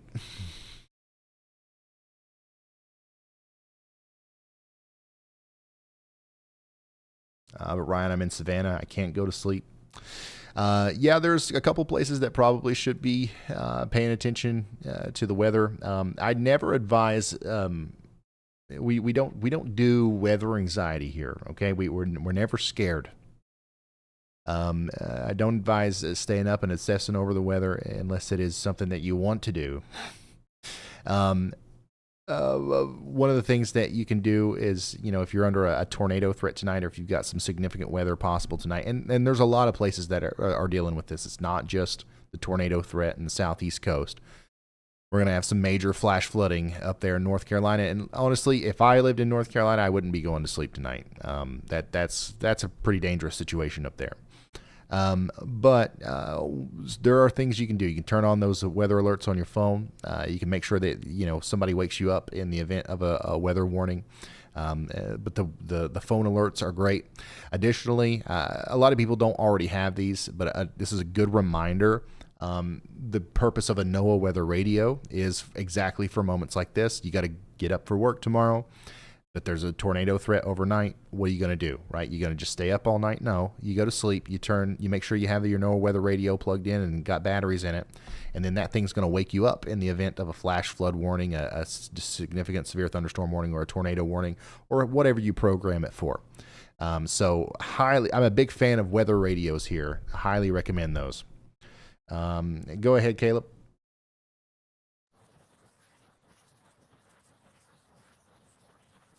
I think you might be muted, Caleb. I don't hear you. Or something. Might have lost a microphone. Yeah, connection. he's unmuted, but we can't hear him. Yeah, we might have a microphone problem there. We'll hear from Caleb here soon, but he did just try to chime in. We couldn't hear him. Go ahead, Andy. Hey Ryan, a little bit of a weird case here, so I'm not sure if we're going to get a tornado warning for this, but this is the storm south of Orangeburg, South Carolina, not warned yet, just southwest of St. George. From the Columbia radar, I can see some definitely side-lobed rotation here, but it is pretty significant. From the Charleston radar, the storm would not currently be worth a tornado warning. However, I believe this is entering Columbia's weather forecast office jurisdiction very soon here. So we could see a tornado warning out ahead of this into Orangeburg County. We will see if that is issued, because I forget if that county is a part of Charleston's or if it's a part of Columbia's.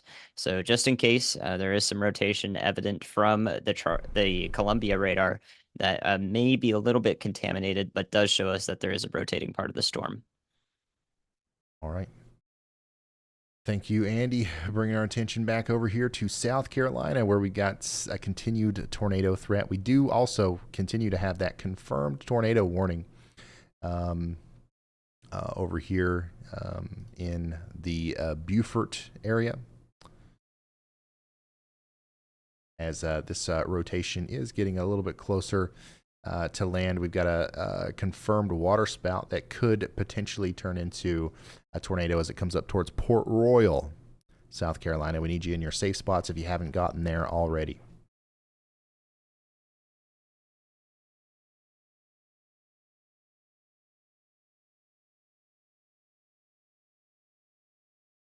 Augusta, Georgia, I don't think it's going to be terrible over there. I think there's going to be a period of time where we have tropical storm force winds. Some flash flooding is possible. In fact, Augusta, Georgia is currently under a flash flood warning. Lots more rain on the way. Brittany, yeah, it's going to get the worst of the weather is going to happen probably around 5 a.m. And then things will improve dramatically as we go into the day tomorrow. Go ahead, Riley.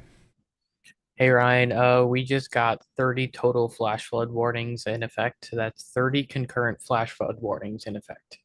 Wow. That's, I feel like just a moment ago we were at 15, so that number is going up very quickly. Also, wouldn't be surprised if we saw a flash flood emergency at some point tonight. All of these blue polygons, by the way, represent flash flood warnings. And it's this area that we're most concerned about. We already are experiencing significant flash flooding up here, and I want you to look at this. Let me switch over to the national radar. I'll turn hurricane hunters off for now. So this is where we're experiencing the worst flooding right now, and the hurricane's still down here. This is what's going to bring most of the rain. This is still coming. Okay, and it's just going to add on to what we've already had here as far as the flooding goes. So, really unfortunate situation unfolding for the mountains of North Carolina, and especially into northeastern Georgia, anywhere near Greenville, Seneca. These areas, we are talking about a potentially life-threatening flash flooding situation getting ready to unfold here. Storm chaser Caleb Beecham has come across a tree, and he's going to single-handedly move it out of the road with his bare hands. Right now, we're going to watch this happen. Looks like a pretty lightweight tree to me, and it shouldn't be a big problem for him. I'm kidding. Go ahead, Andy. Hey Ryan, our waterspout that has made it onshore now has a large debris signature that is also very deep, right as it's crossed the shoreline. So we do have probably a pretty intense waterspout, now tornado, now that's on land, compared to everything we've seen so far today. The hope is that that does not stay together, but you know, the Port Royal and Beaufort area, sorry, I got the pronunciation now, is in the line of sight for this now confirmable tornado via the radar products. Needless to say, the visual observations we've had so far. So this is quite the tornado headed for the area. In fact, that warning was just downgraded to a radar indicated. Well, I think we're going to see that re-up to an observed, if not something more than that. So please be preparing in Beaufort, in that area if you weren't already. This is the storm I talked about 25 minutes before it made it to land, and now we see what it's doing. So large tornado ongoing now that it's over land, headed to Beaufort, South Carolina. All right, there we go. Thank you so much, meteorologist Andy Hill. Get ready in Beaufort. This is Beaufort County, and also it's heading towards the town of Beaufort. Specifically, it's near Land's End right now. If we've got a tornado still, and it looks like we do, it's near Land's End and Fort Fremont, moving up towards Scott. It's going to go in between, if you know where the Tuck in the Wood campground is, and if you know where the Rehoboth Monument is, and you know where Scott is. It's going to go right in between those areas, up towards Riverwind. If this tornado continues to stay down and it stays on the path that it's on right now, it'll enter Port Royal on the side of town where the High River Park is. So keep that in mind. Also, the Beaufort Executive Airport's in the path of this storm as well. So if you're anywhere out here in Beaufort County, South Carolina, this is one of the more significant looking tornadic storms that we've had today. This could be a pretty significant situation, so please take shelter.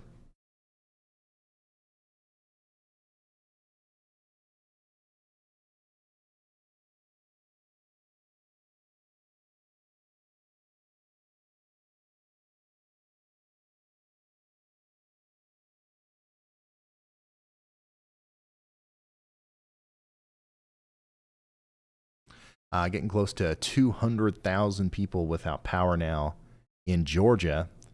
Getting close to a total of 1.5 million people without power as a result of this storm overall so far.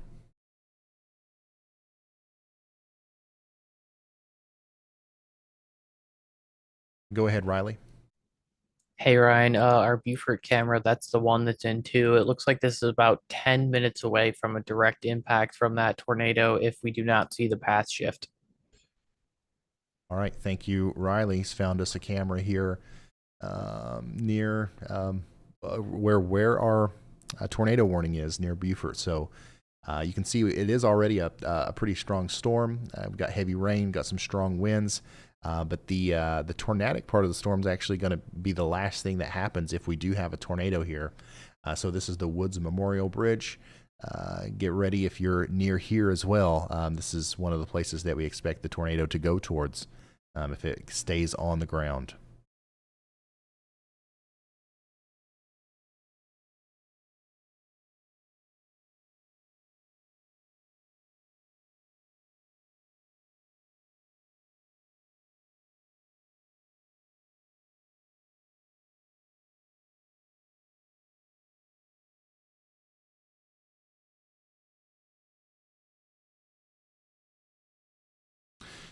The landfall of Category 4 Hurricane Helene gives the U.S.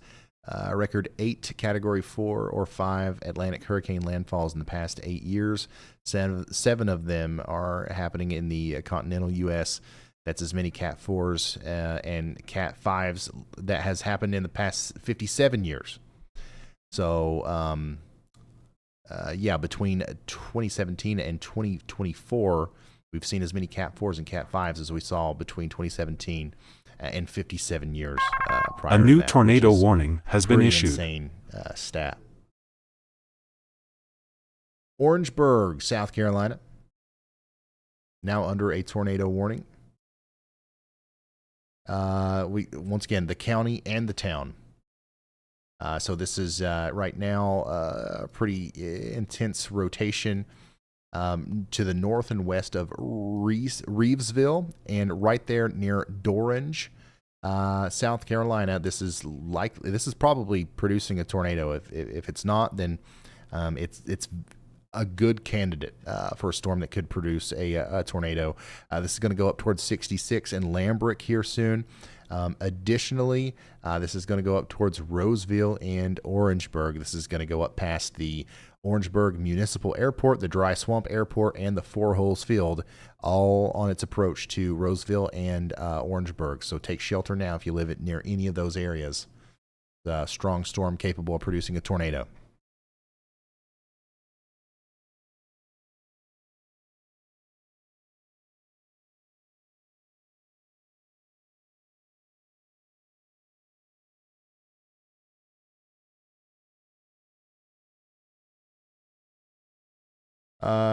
Go ahead, Riley. Hey Ryan, that camera that's in spot number 5, that is actually in Orangeburg. That is in the northeast corner of our polygon. I do not know why the location says Columbia. Okay. All right. Thank you, Riley. We've got another camera here. Once again, we've got eyes all over South Carolina today with these cameras. So if something happens here, we might be able to see it.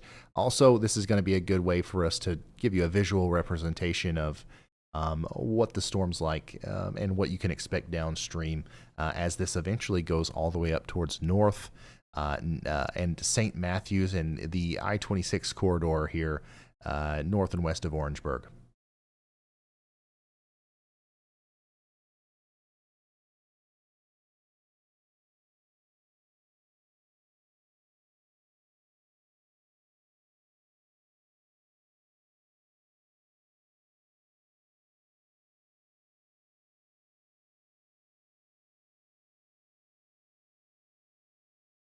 Let's see if Caleb's got that tree moved out of the way yet. Nope.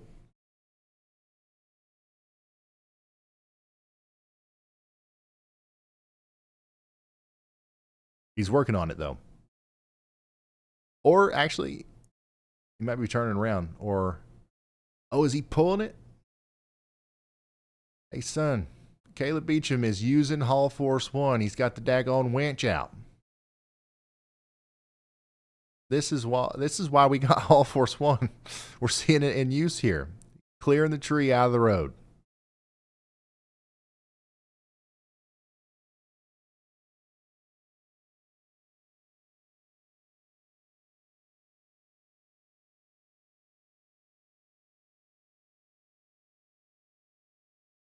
So, you know, he didn't use his bare hands, but he did use...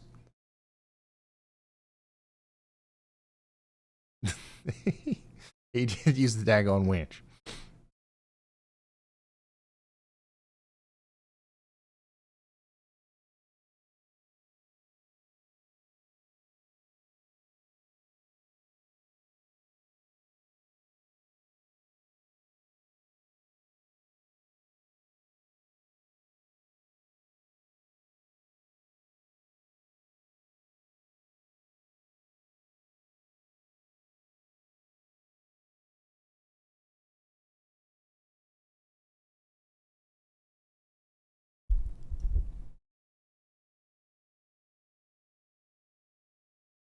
Casey, thank you so much for that.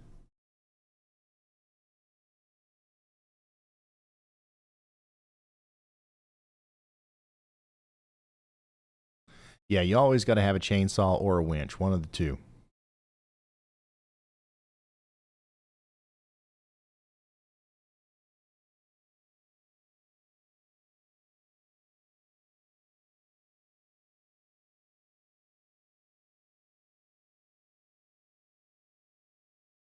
If you're just now tuning in, we are monitoring two different tornado warnings out here in South Carolina. They both look pretty intense. One of them's coming up into Beaufort, South Carolina right now. This at one point was a confirmed tornado warning. It's since been degraded to a normal radar-indicated tornado warning. However, there are still some signs that this could be actively producing a tornado right now, so we need Marsh Hawk and Red Bluff Estates to be in their safe spots, as well as Dale, South Carolina. Another really impressive-looking storm is happening over here to the south and east of Orangeburg, South Carolina. And that's going to continue to cause problems as it goes past Roseville. So everybody in that county, what is that? Orangeburg County, South Carolina, needs to be sheltered as well. All right, we got past one tree. Now we've come across another one here.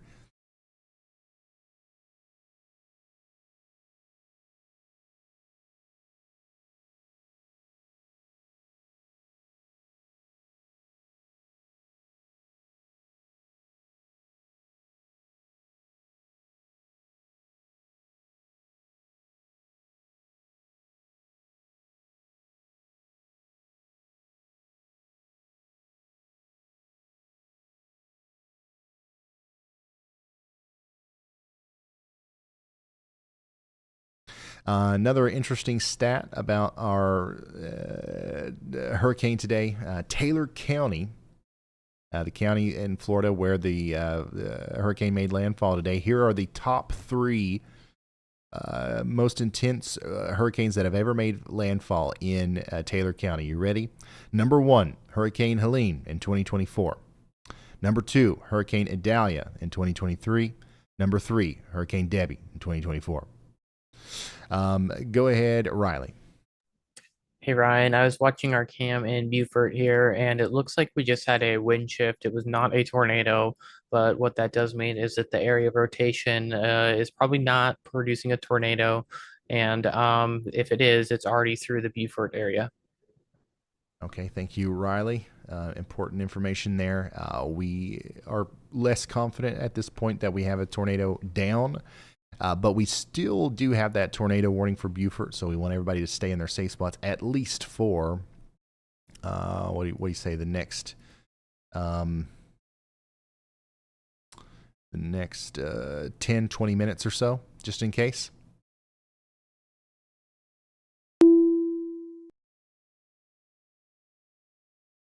"31 flash flood warnings now."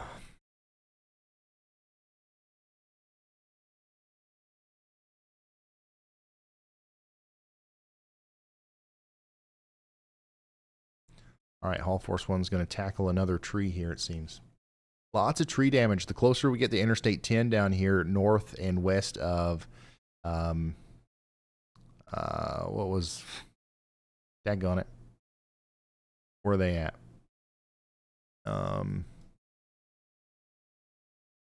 North and west of Lamont, closer to Caps and Drifton, the more tree damage we're actually seeing, which makes sense. Like, this is the area that Andy was talking about earlier with the mesovortices and the stronger pockets of wind. So we're seeing that damage here through Caleb's feed.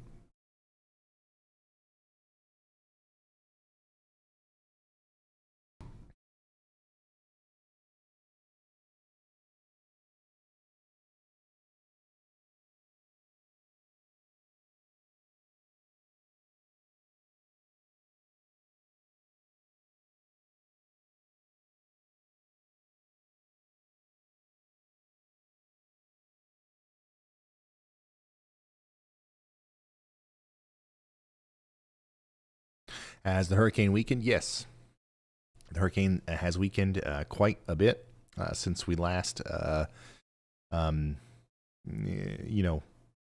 Well, since it made landfall as a powerful Category 4 hurricane, the strongest hurricane to ever make landfall in this part of Florida, at least as far as we know. And then the last official update that we got was right after it crossed past the Georgia border to the west of Valdosta as Category 2 hurricane at that point, with winds around 110 miles per hour. Currently, we're probably a little bit lower than that. We're probably getting closer to winds around 100, maybe 90 miles per hour as the storm continues to drift off to the north and east. We are quite a bit off the beaten path here, by the way, with our projected cone as well. So it's pretty... We're thinking that we're going to see some bigger impacts, I guess you could say, in places farther east now. So we've got to look out for Douglas, Baxley, Vidalia, Georgia, Dublin, and Sandersville. You guys are all going to be in the path of potentially seeing some significant winds here over the next several hours. It's currently 1:30 a.m. on the East Coast. We've been streaming now for 14 hours.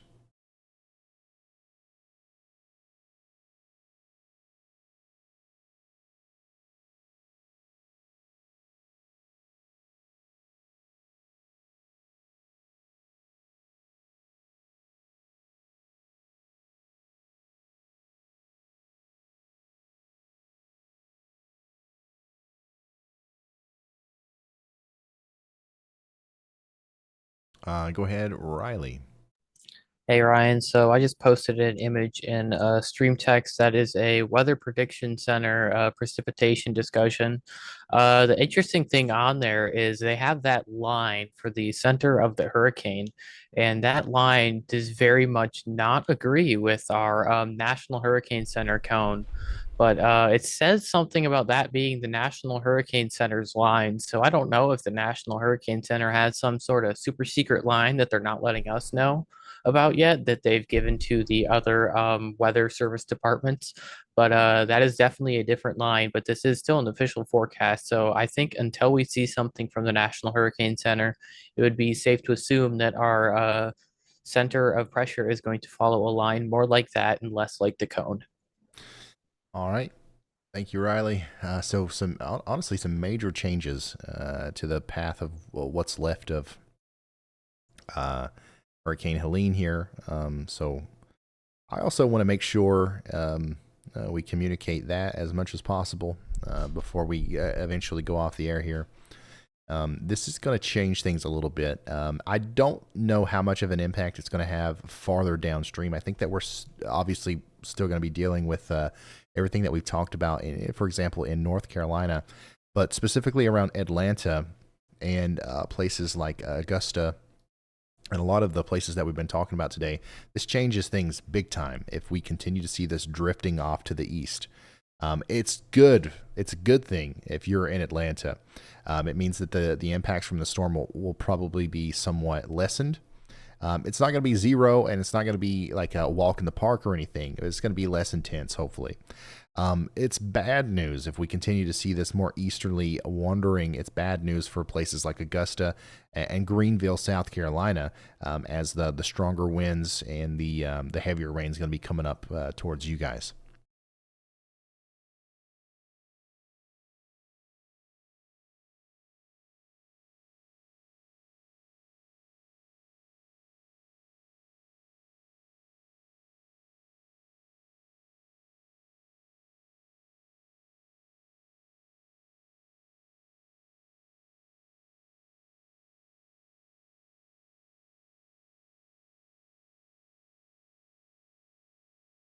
Ben, thank you for that. He says, Ryan, Andy, Riley, and the rest of the crew, thank you very much for everything y'all do to keep us informed and safe.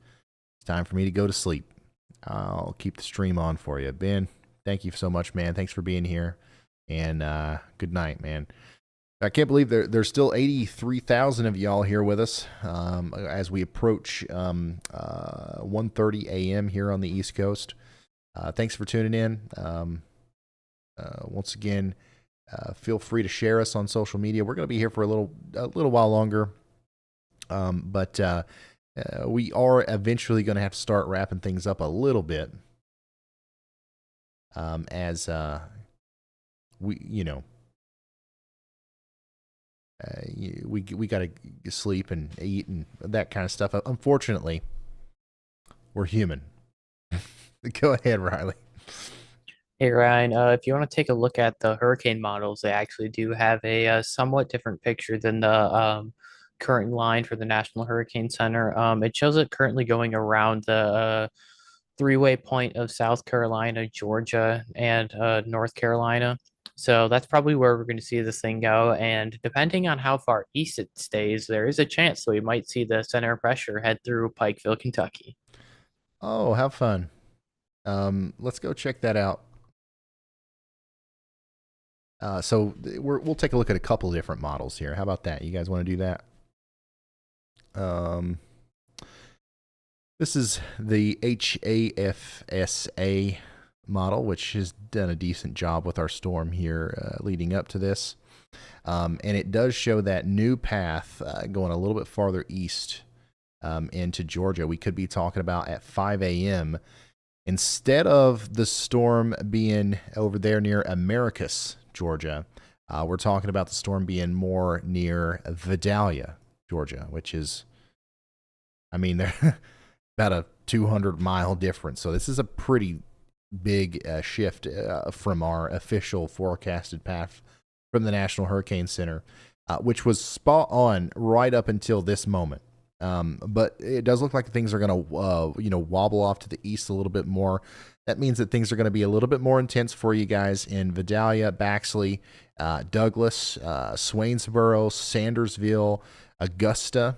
I think that you guys are in for a pretty significant storm here now. Also, Greenville, South Carolina, maybe even over there towards Columbia, McCormick, Lawrence, South Carolina, Anderson, South Carolina. This is going to be a pretty significant storm for you guys. So make sure you're ready for that. 5 a.m. Worst of the storms happening near Augusta. As we get into 8 a.m., the worst of the storm will be happening in Greenville and Asheville. This is when we'll also start to have a pretty significant flooding event unfolding.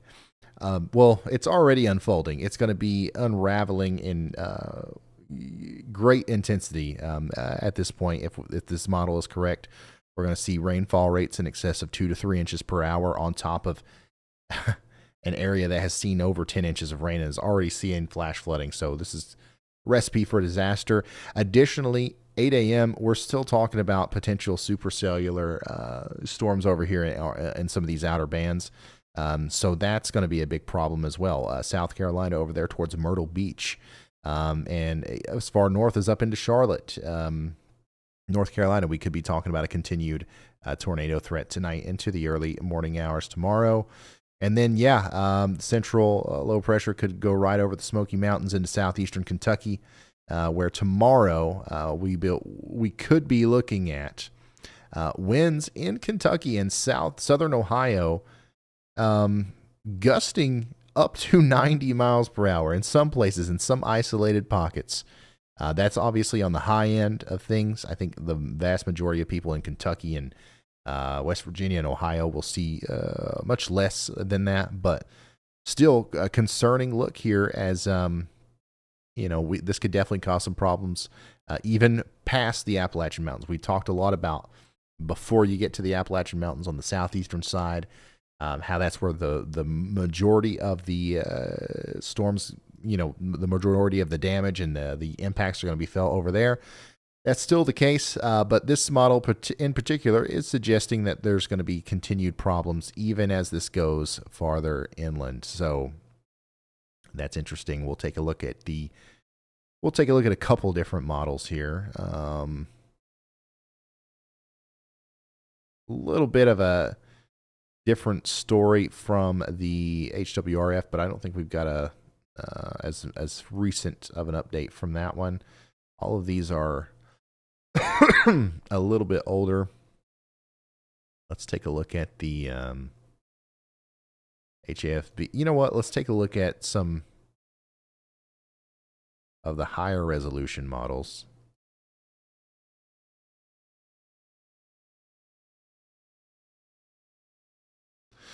HRRR, old trustworthy here, also shows that more easterly path. Taking the center of circulation over the Greenville and Anderson area in South Carolina about 8 a.m. tonight, or this morning. And those winds could be strong tomorrow, of course, in the higher elevations of the Smokies, all of the Appalachian Mountains up into North Carolina as well. So, yeah, I think that this is probably a better representation of our projected path than our cone. Something about like this.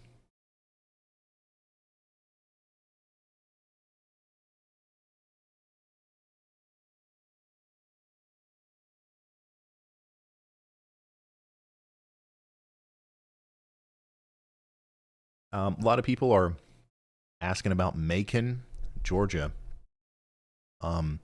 So this is one of those situations where Macon, in the official forecast track, you were expected to get in on the some of the greater impacts from this storm, and you are still you're about an hour away from getting in on the tropical storm force winds and the more intense rainfall.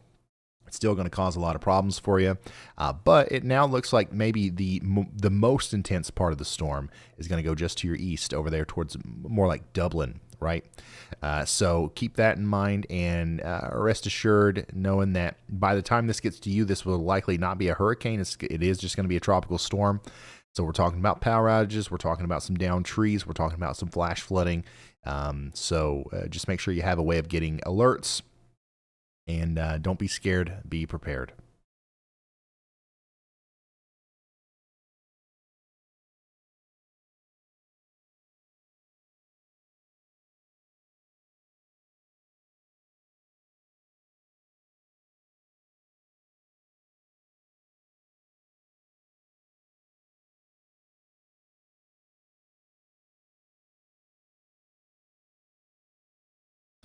Caleb V, thank you for that. Clyde, thank you. Billy says, you think there's going to be any tornadoes tonight for Nashville? No, definitely not.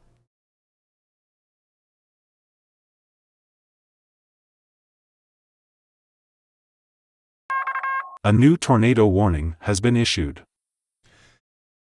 There are going to be some tornadoes elsewhere, though. One of those places could be Calhoun and Orangeburg counties in South Carolina. So we've got a continuation of our warning that we were talking about back here near Roseville. That continues to look quite concerning on radar. And now the circulation, you see the little hook here, is getting ready to go right through the town of Orangeburg. So we've got the rotation going by the Orangeburg Municipal Airport right now. It's going to go through Orangeburg and then up towards Dixie Circle, Hillview, Oakmont, and eventually Staley Crossroads as it goes up towards the areas just south of Columbia eventually. So this is for Calhoun and Orangeburg counties in South Carolina. Please take shelter if you have not already. Go ahead, Riley.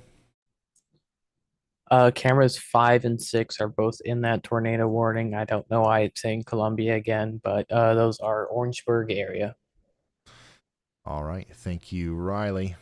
One of the things that I think we got to do after this stream, this is our first time we've really used a lot of the traffic cameras. And what I've noticed is a lot of the naming conventions for the traffic cameras either go by the jurisdiction for the Department of Transportation, which is probably why we've got the Columbia marker on those cameras. And then in Florida, it's just like the road and then the mile marker, and there's not even a town name associated with it. So we'll go through and tidy those up to where it makes more sense in the future, as that's probably going to be a really important part of our coverage going forward.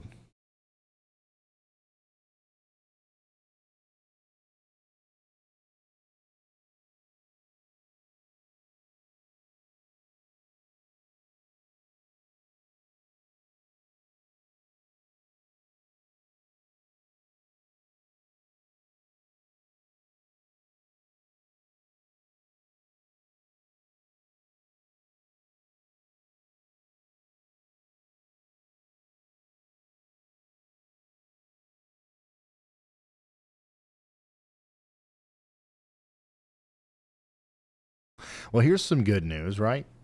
Fire outlook for tomorrow just dropped. Nothing. Yay.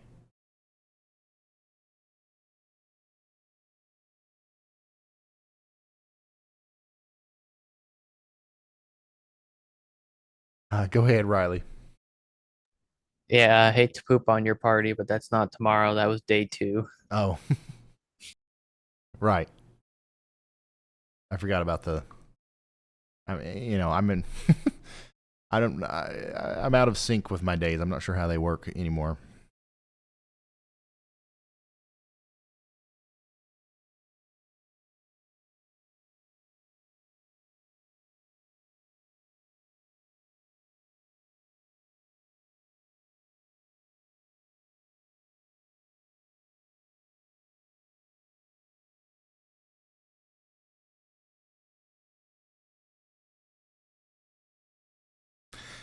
Jonathan says, what does Jonathan say? One second.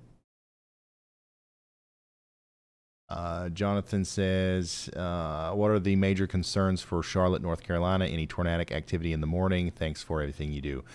Yeah, actually, we were just looking at that. There is a little bit of a tornado threat, probably early in the morning, about 5 a.m. to 9 a.m. in the Charlotte area. So, yeah, I think the worst of the winds and the rain and everything over there in Charlotte will likely happen, in that time frame after 5 a.m. before noon. That's when the storm will really be happening in Charlotte.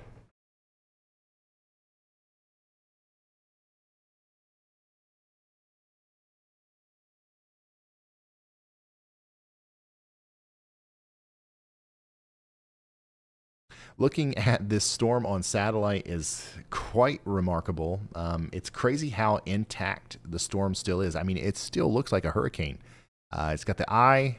I mean, it's all there, This is really impressive stuff. And like, it looks like it's to some extent, it looks like it is still trying to maintain strength here, especially on the eastern side. With that big convective burst that we saw not too long ago.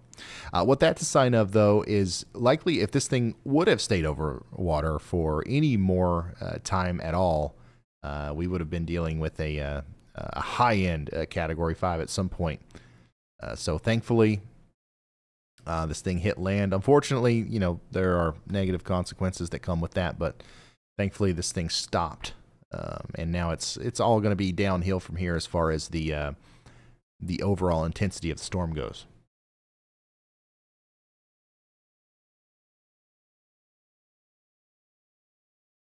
Yeah, huge shout out to Frank, our mod. We just got a comment there.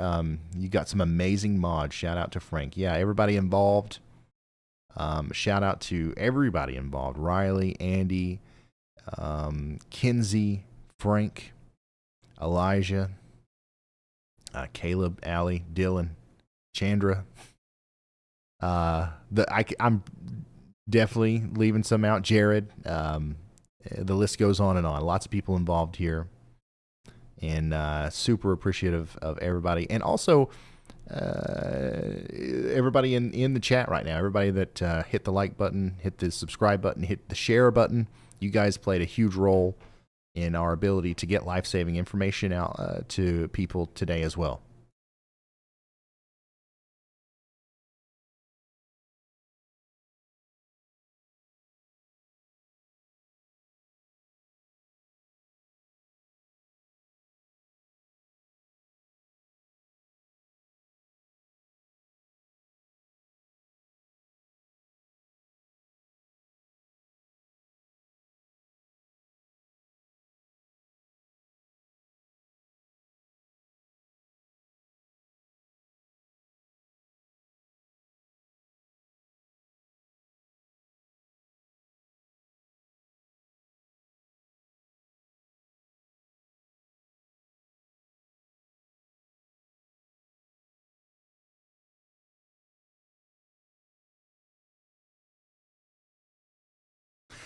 What's your opinion on the Tri-Cities area in Tennessee with this upgraded path? I don't think it has too much of an effect on you guys. There is a slightly greater chance that we have to deal with some gustier winds. We're talking about in the higher elevations, maybe up to 80 miles per hour. Down in the valleys, 50, 60s. Definitely enough to cut down some trees and cause some power outages. But for the most part, I'm not looking for too much of a severe situation with that.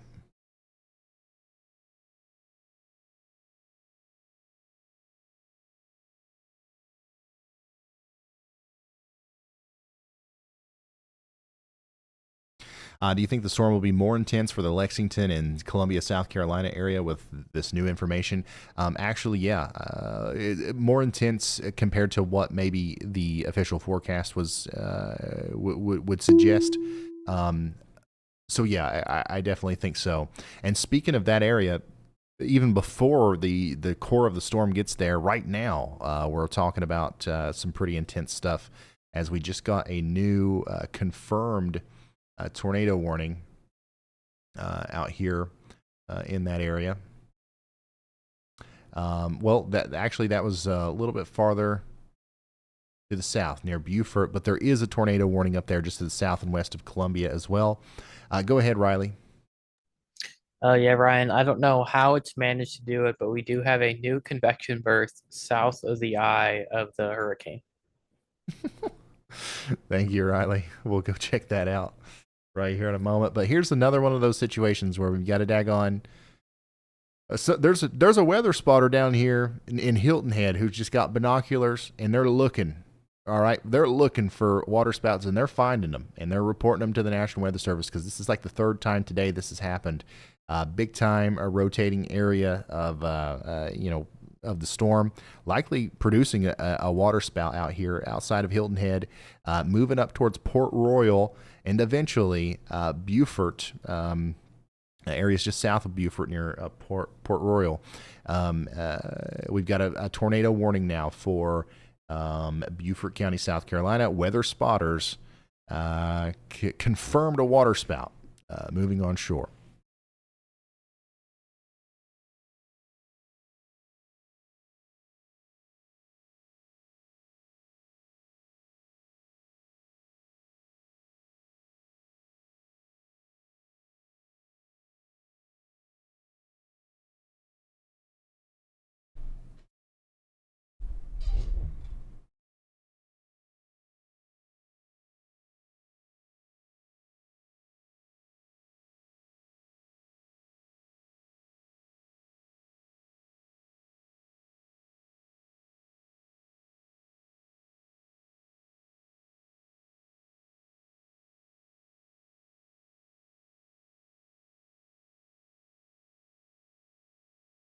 Closing in on 300,000 people without power in Georgia.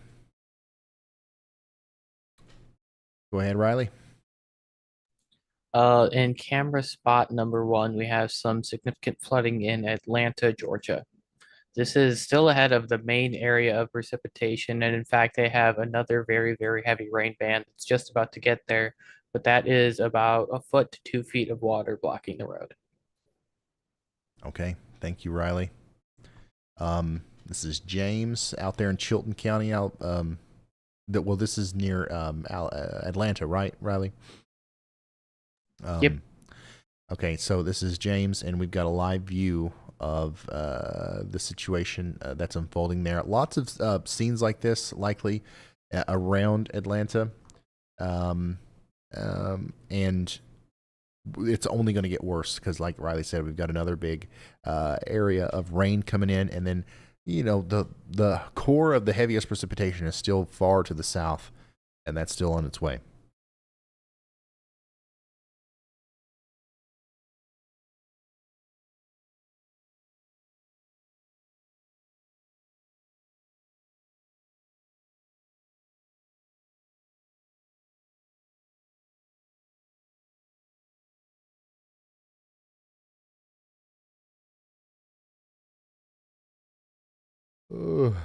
Also, for anybody that's been watching for a long time today, talking about records set, this has been our longest stream. We hit our highest concurrent viewership.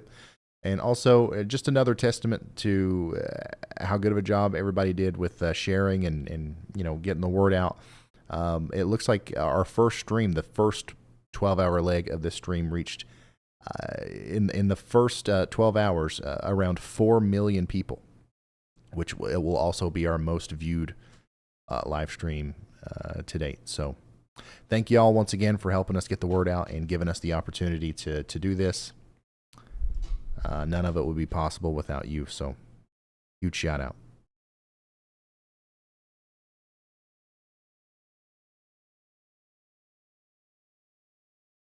Still got that confirmed tornado warning for Beaufort County, South Carolina. We're watching it.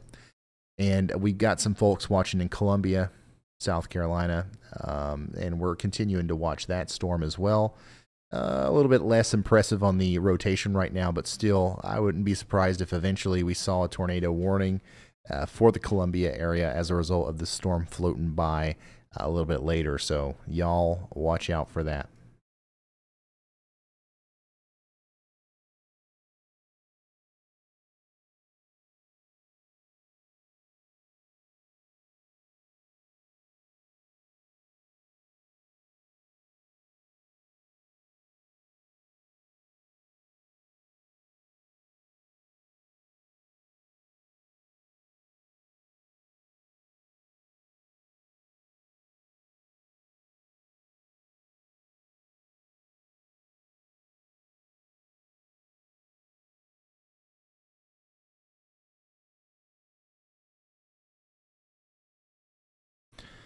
Andrew B says, "Can't believe you're still on." Yeah, we started streaming. I don't know, noon yesterday, something like that, 11 a.m. yesterday.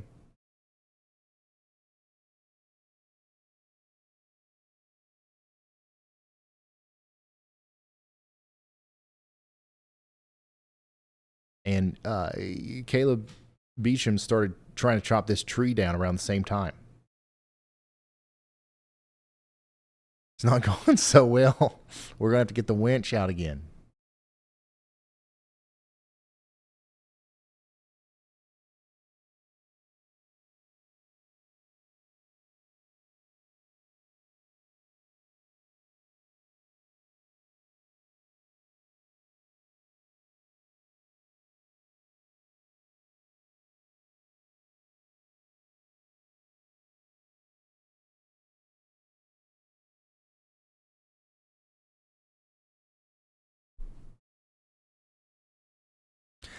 Go ahead, Riley.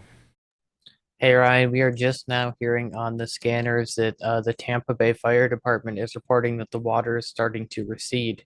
If it's just starting to recede in Tampa Bay, I would imagine that the storm surge in other places is still very significant. So if you live in any of those areas, do not attempt to go visit them right now. It's not worth it. You're not going to make it. Just stay out and wait until the first responders there tell you that it's safe to go. All right. Sounds good, Riley. Thank you. Yeah, so that's another thing to touch on again. We've lost a lot of our ability to see what's going on around Horseshoe Beach and Cedar Key and in those places, but unfortunately, what we saw during the onset of the storm with the 10-foot storm surge and some of our probes that were mounted 12 feet up in the air getting washed away, it was just the beginning of what is still occurring. Like we are still experiencing some catastrophic storm surge in some of these places, so we won't know the extent of the damage until tomorrow.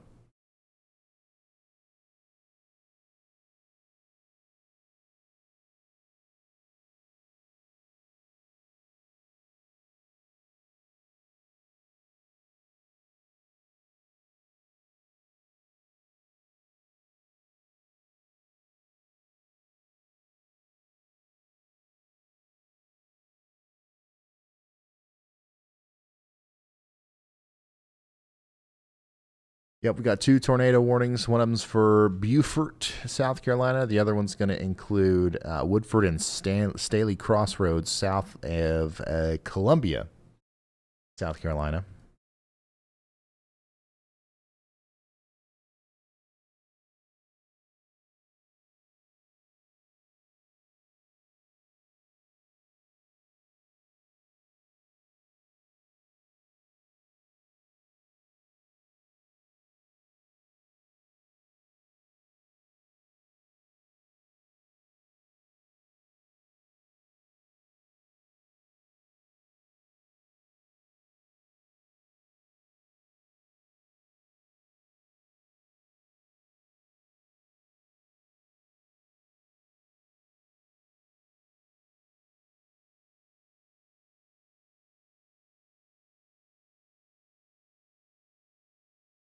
Waz O says, I just read a 400-page book in the time that it took you to stream.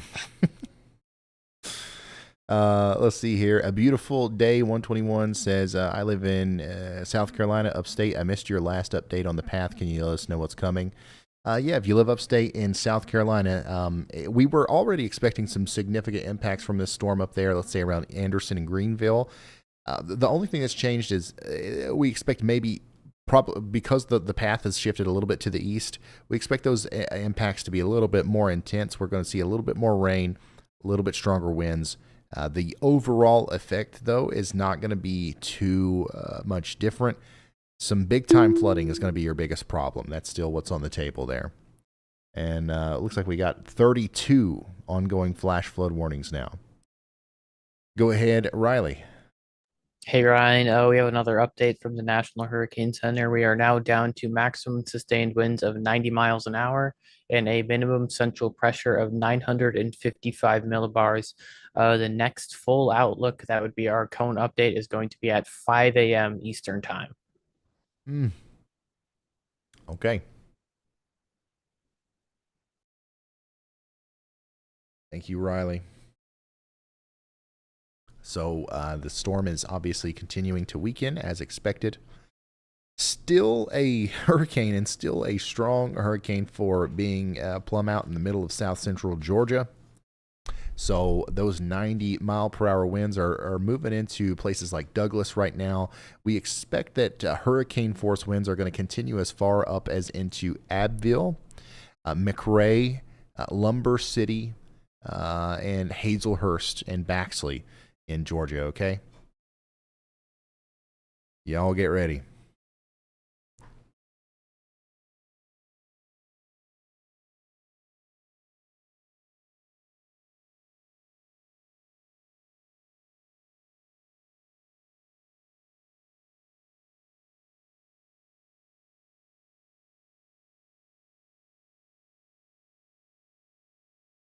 Ryan, what do you think about what's coming to Cincinnati? Some gustier winds tomorrow, some rain. Nothing too out of the ordinary. There is a chance that we get some higher winds, but I'm not looking for any major widespread impacts like we're seeing today. It's pronounced Abbeville. My bad.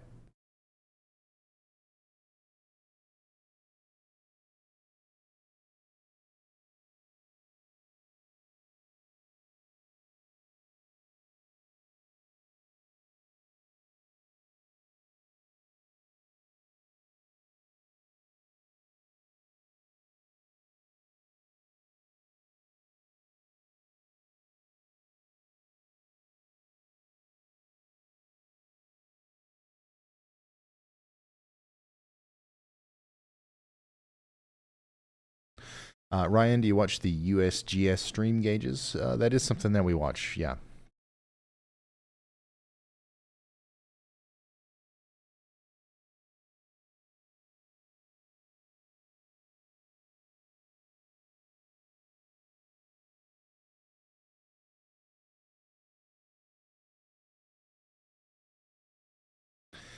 Christian Ray says winds are picking up big time here in Hazlehurst. Lots of trees reported down. Firefighters were called back in out of the weather a few minutes ago due to the winds picking up.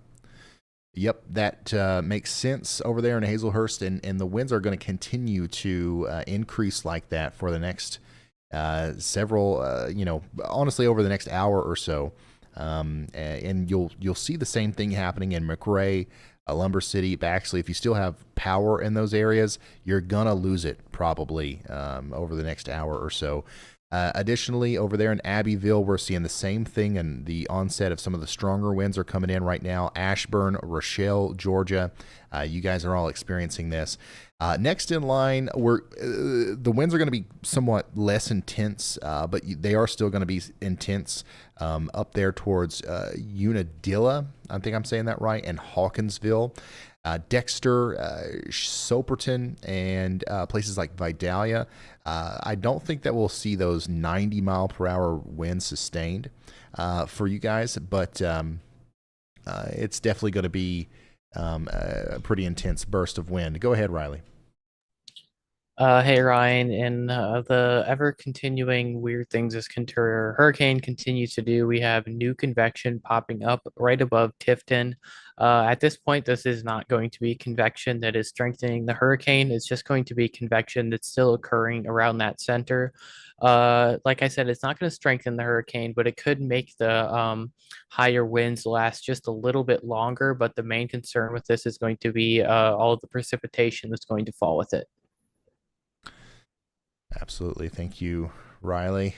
Lots going on out there still with our honestly really impressive looking hurricane on satellite. It's kind of unbelievable that we're this far inland and we still have this look on satellite. By the way, all of our tornado warnings have been allowed to expire. So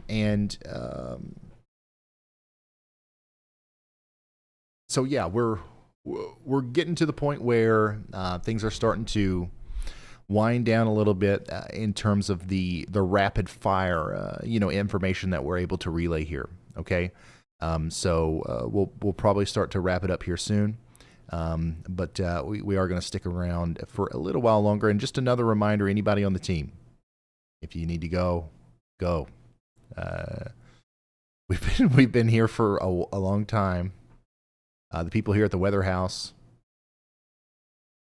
have been working on this stream for, I think, officially 16, 17 hours straight.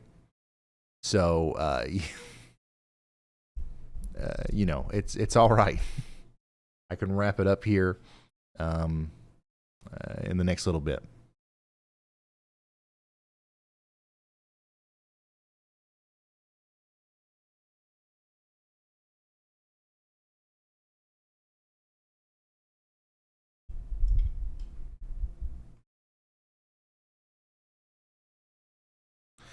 LT, super huge shout out to you and that big time contribution. Thank you for that.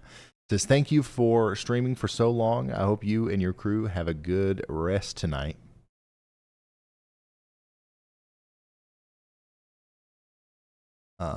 Me too, man. Thank you.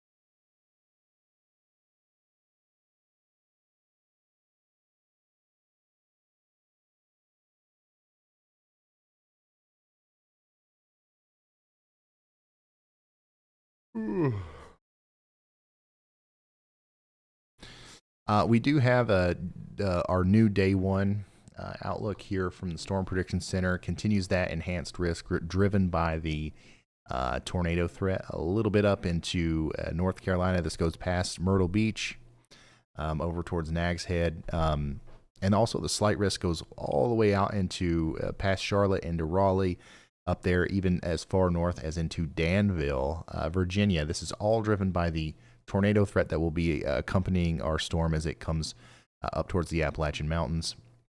So keep an eye out for that. There's going to be several tornado warnings tonight into the early, there's going to be several tornado warnings this morning into the afternoon tomorrow. And it's going to be similar to the situation that we've had today, where there's going to be a lot of tornado warnings, and the rotations aren't going to be incredibly apparent a lot of times on the storms. And there's also not always going to be a guaranteed tornado with each supercell or each cell that warrants a tornado warning. And there's also going to be storms that don't even look like they should be producing tornadoes that do. So be on high alert out here if you are in anywhere in that yellow or orange area tonight into tomorrow, because there will be a pretty robust tornado threat here.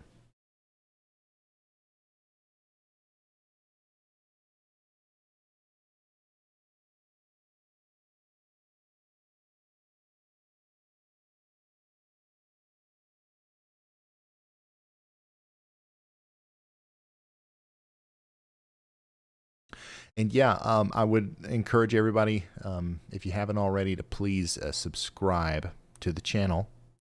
This is what we do. That's what I've been doing for a couple of years. We make videos about upcoming severe weather events, so you can kind of keep track of them. And then whenever they get really bad and whenever stuff hits the fan, like tonight, we go live, and that's what I plan on doing for the foreseeable future, as long as you guys keep showing up. So consider subscribing to the channel, because we've got more tropical stuff to cover here in the near future.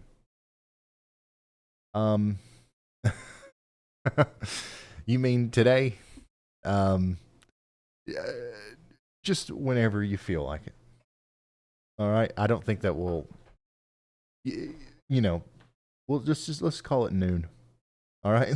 All right. Sounds good. All right. All right. So we are officially, slowly but surely, losing the crew one by one here, which is totally fine, totally expected. Once again, we've been working for 16, 17 hours straight here. But yeah, consider subscribing to the channel, because there's more tropical activity that we're going to be covering. We'll have a video soon about Isaac, that main development region that we are talking about, and our next CAG, our Central American gyre down here, that is going to try to, unfortunately, make another hurricane in the Caribbean, and maybe even go into the Gulf. We don't want to talk about that too much just yet. We'll save that for the next video. So subscribe to the channel so you can see that.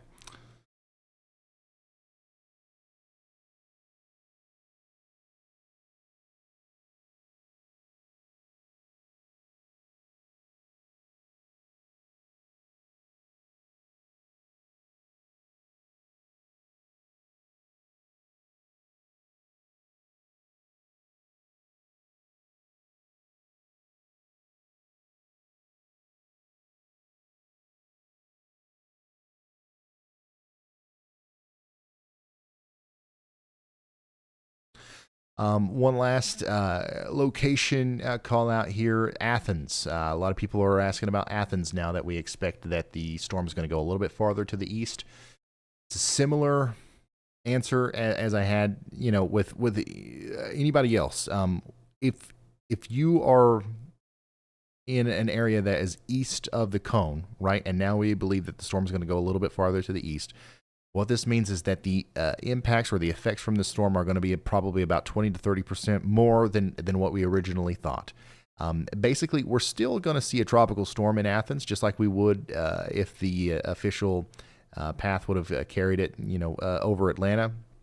We're still going to see a big time flooding risk here, but there's a slight chance that we get those gusts that are above 80 miles per hour. There's a chance that we have to deal with some more intense rain fall rates that lead to more intense flash flooding. So Athens, the threat for the storm does increase a little bit, but the overall forecast doesn't change. I hope that makes sense. The shift in the path here has made a difference in the expected outcomes. But the overall forecast for everybody is pretty much the same. We're under a tropical storm warning for the entire state of Georgia and South Carolina. That's 30 to 70 mile per hour winds. That's what we expect. We're also under a high risk of excessive rainfall in this area. That includes Athens. So we expect potentially life-threatening flash flooding tonight. The worst of the winds and the rain will be occurring sometime between 5 a.m. and 9 a.m.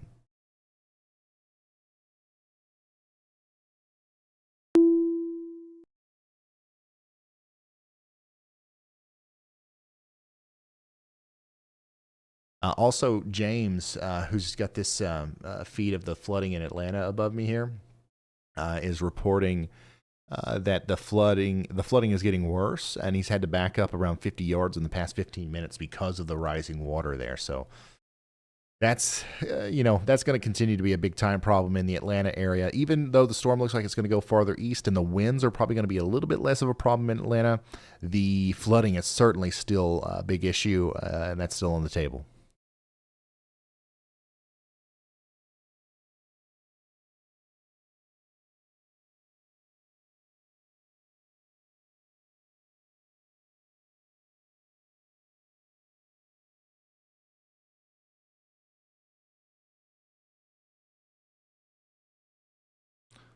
Holy smokes, y'all. I'm retweeting some incredible video from Brandon Clement from Cedar Key.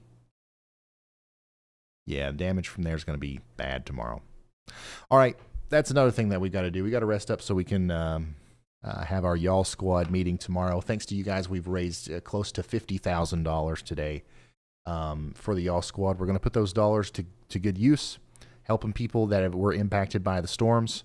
And if you want to help us even more, you can go make a contribution over at theyallsquad.org. That's our official 501c3 nonprofit organization. Tax deductible contribution you can make over there. Thanks for the support. Subscribe to the channel. Follow me over on Twitter at Ryan Hall, y'all, for incremental rapid fire updates. And I will talk to you all very soon. Let's get some rest, okay? I will see you in the next one. Goodbye.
Drop the I see him.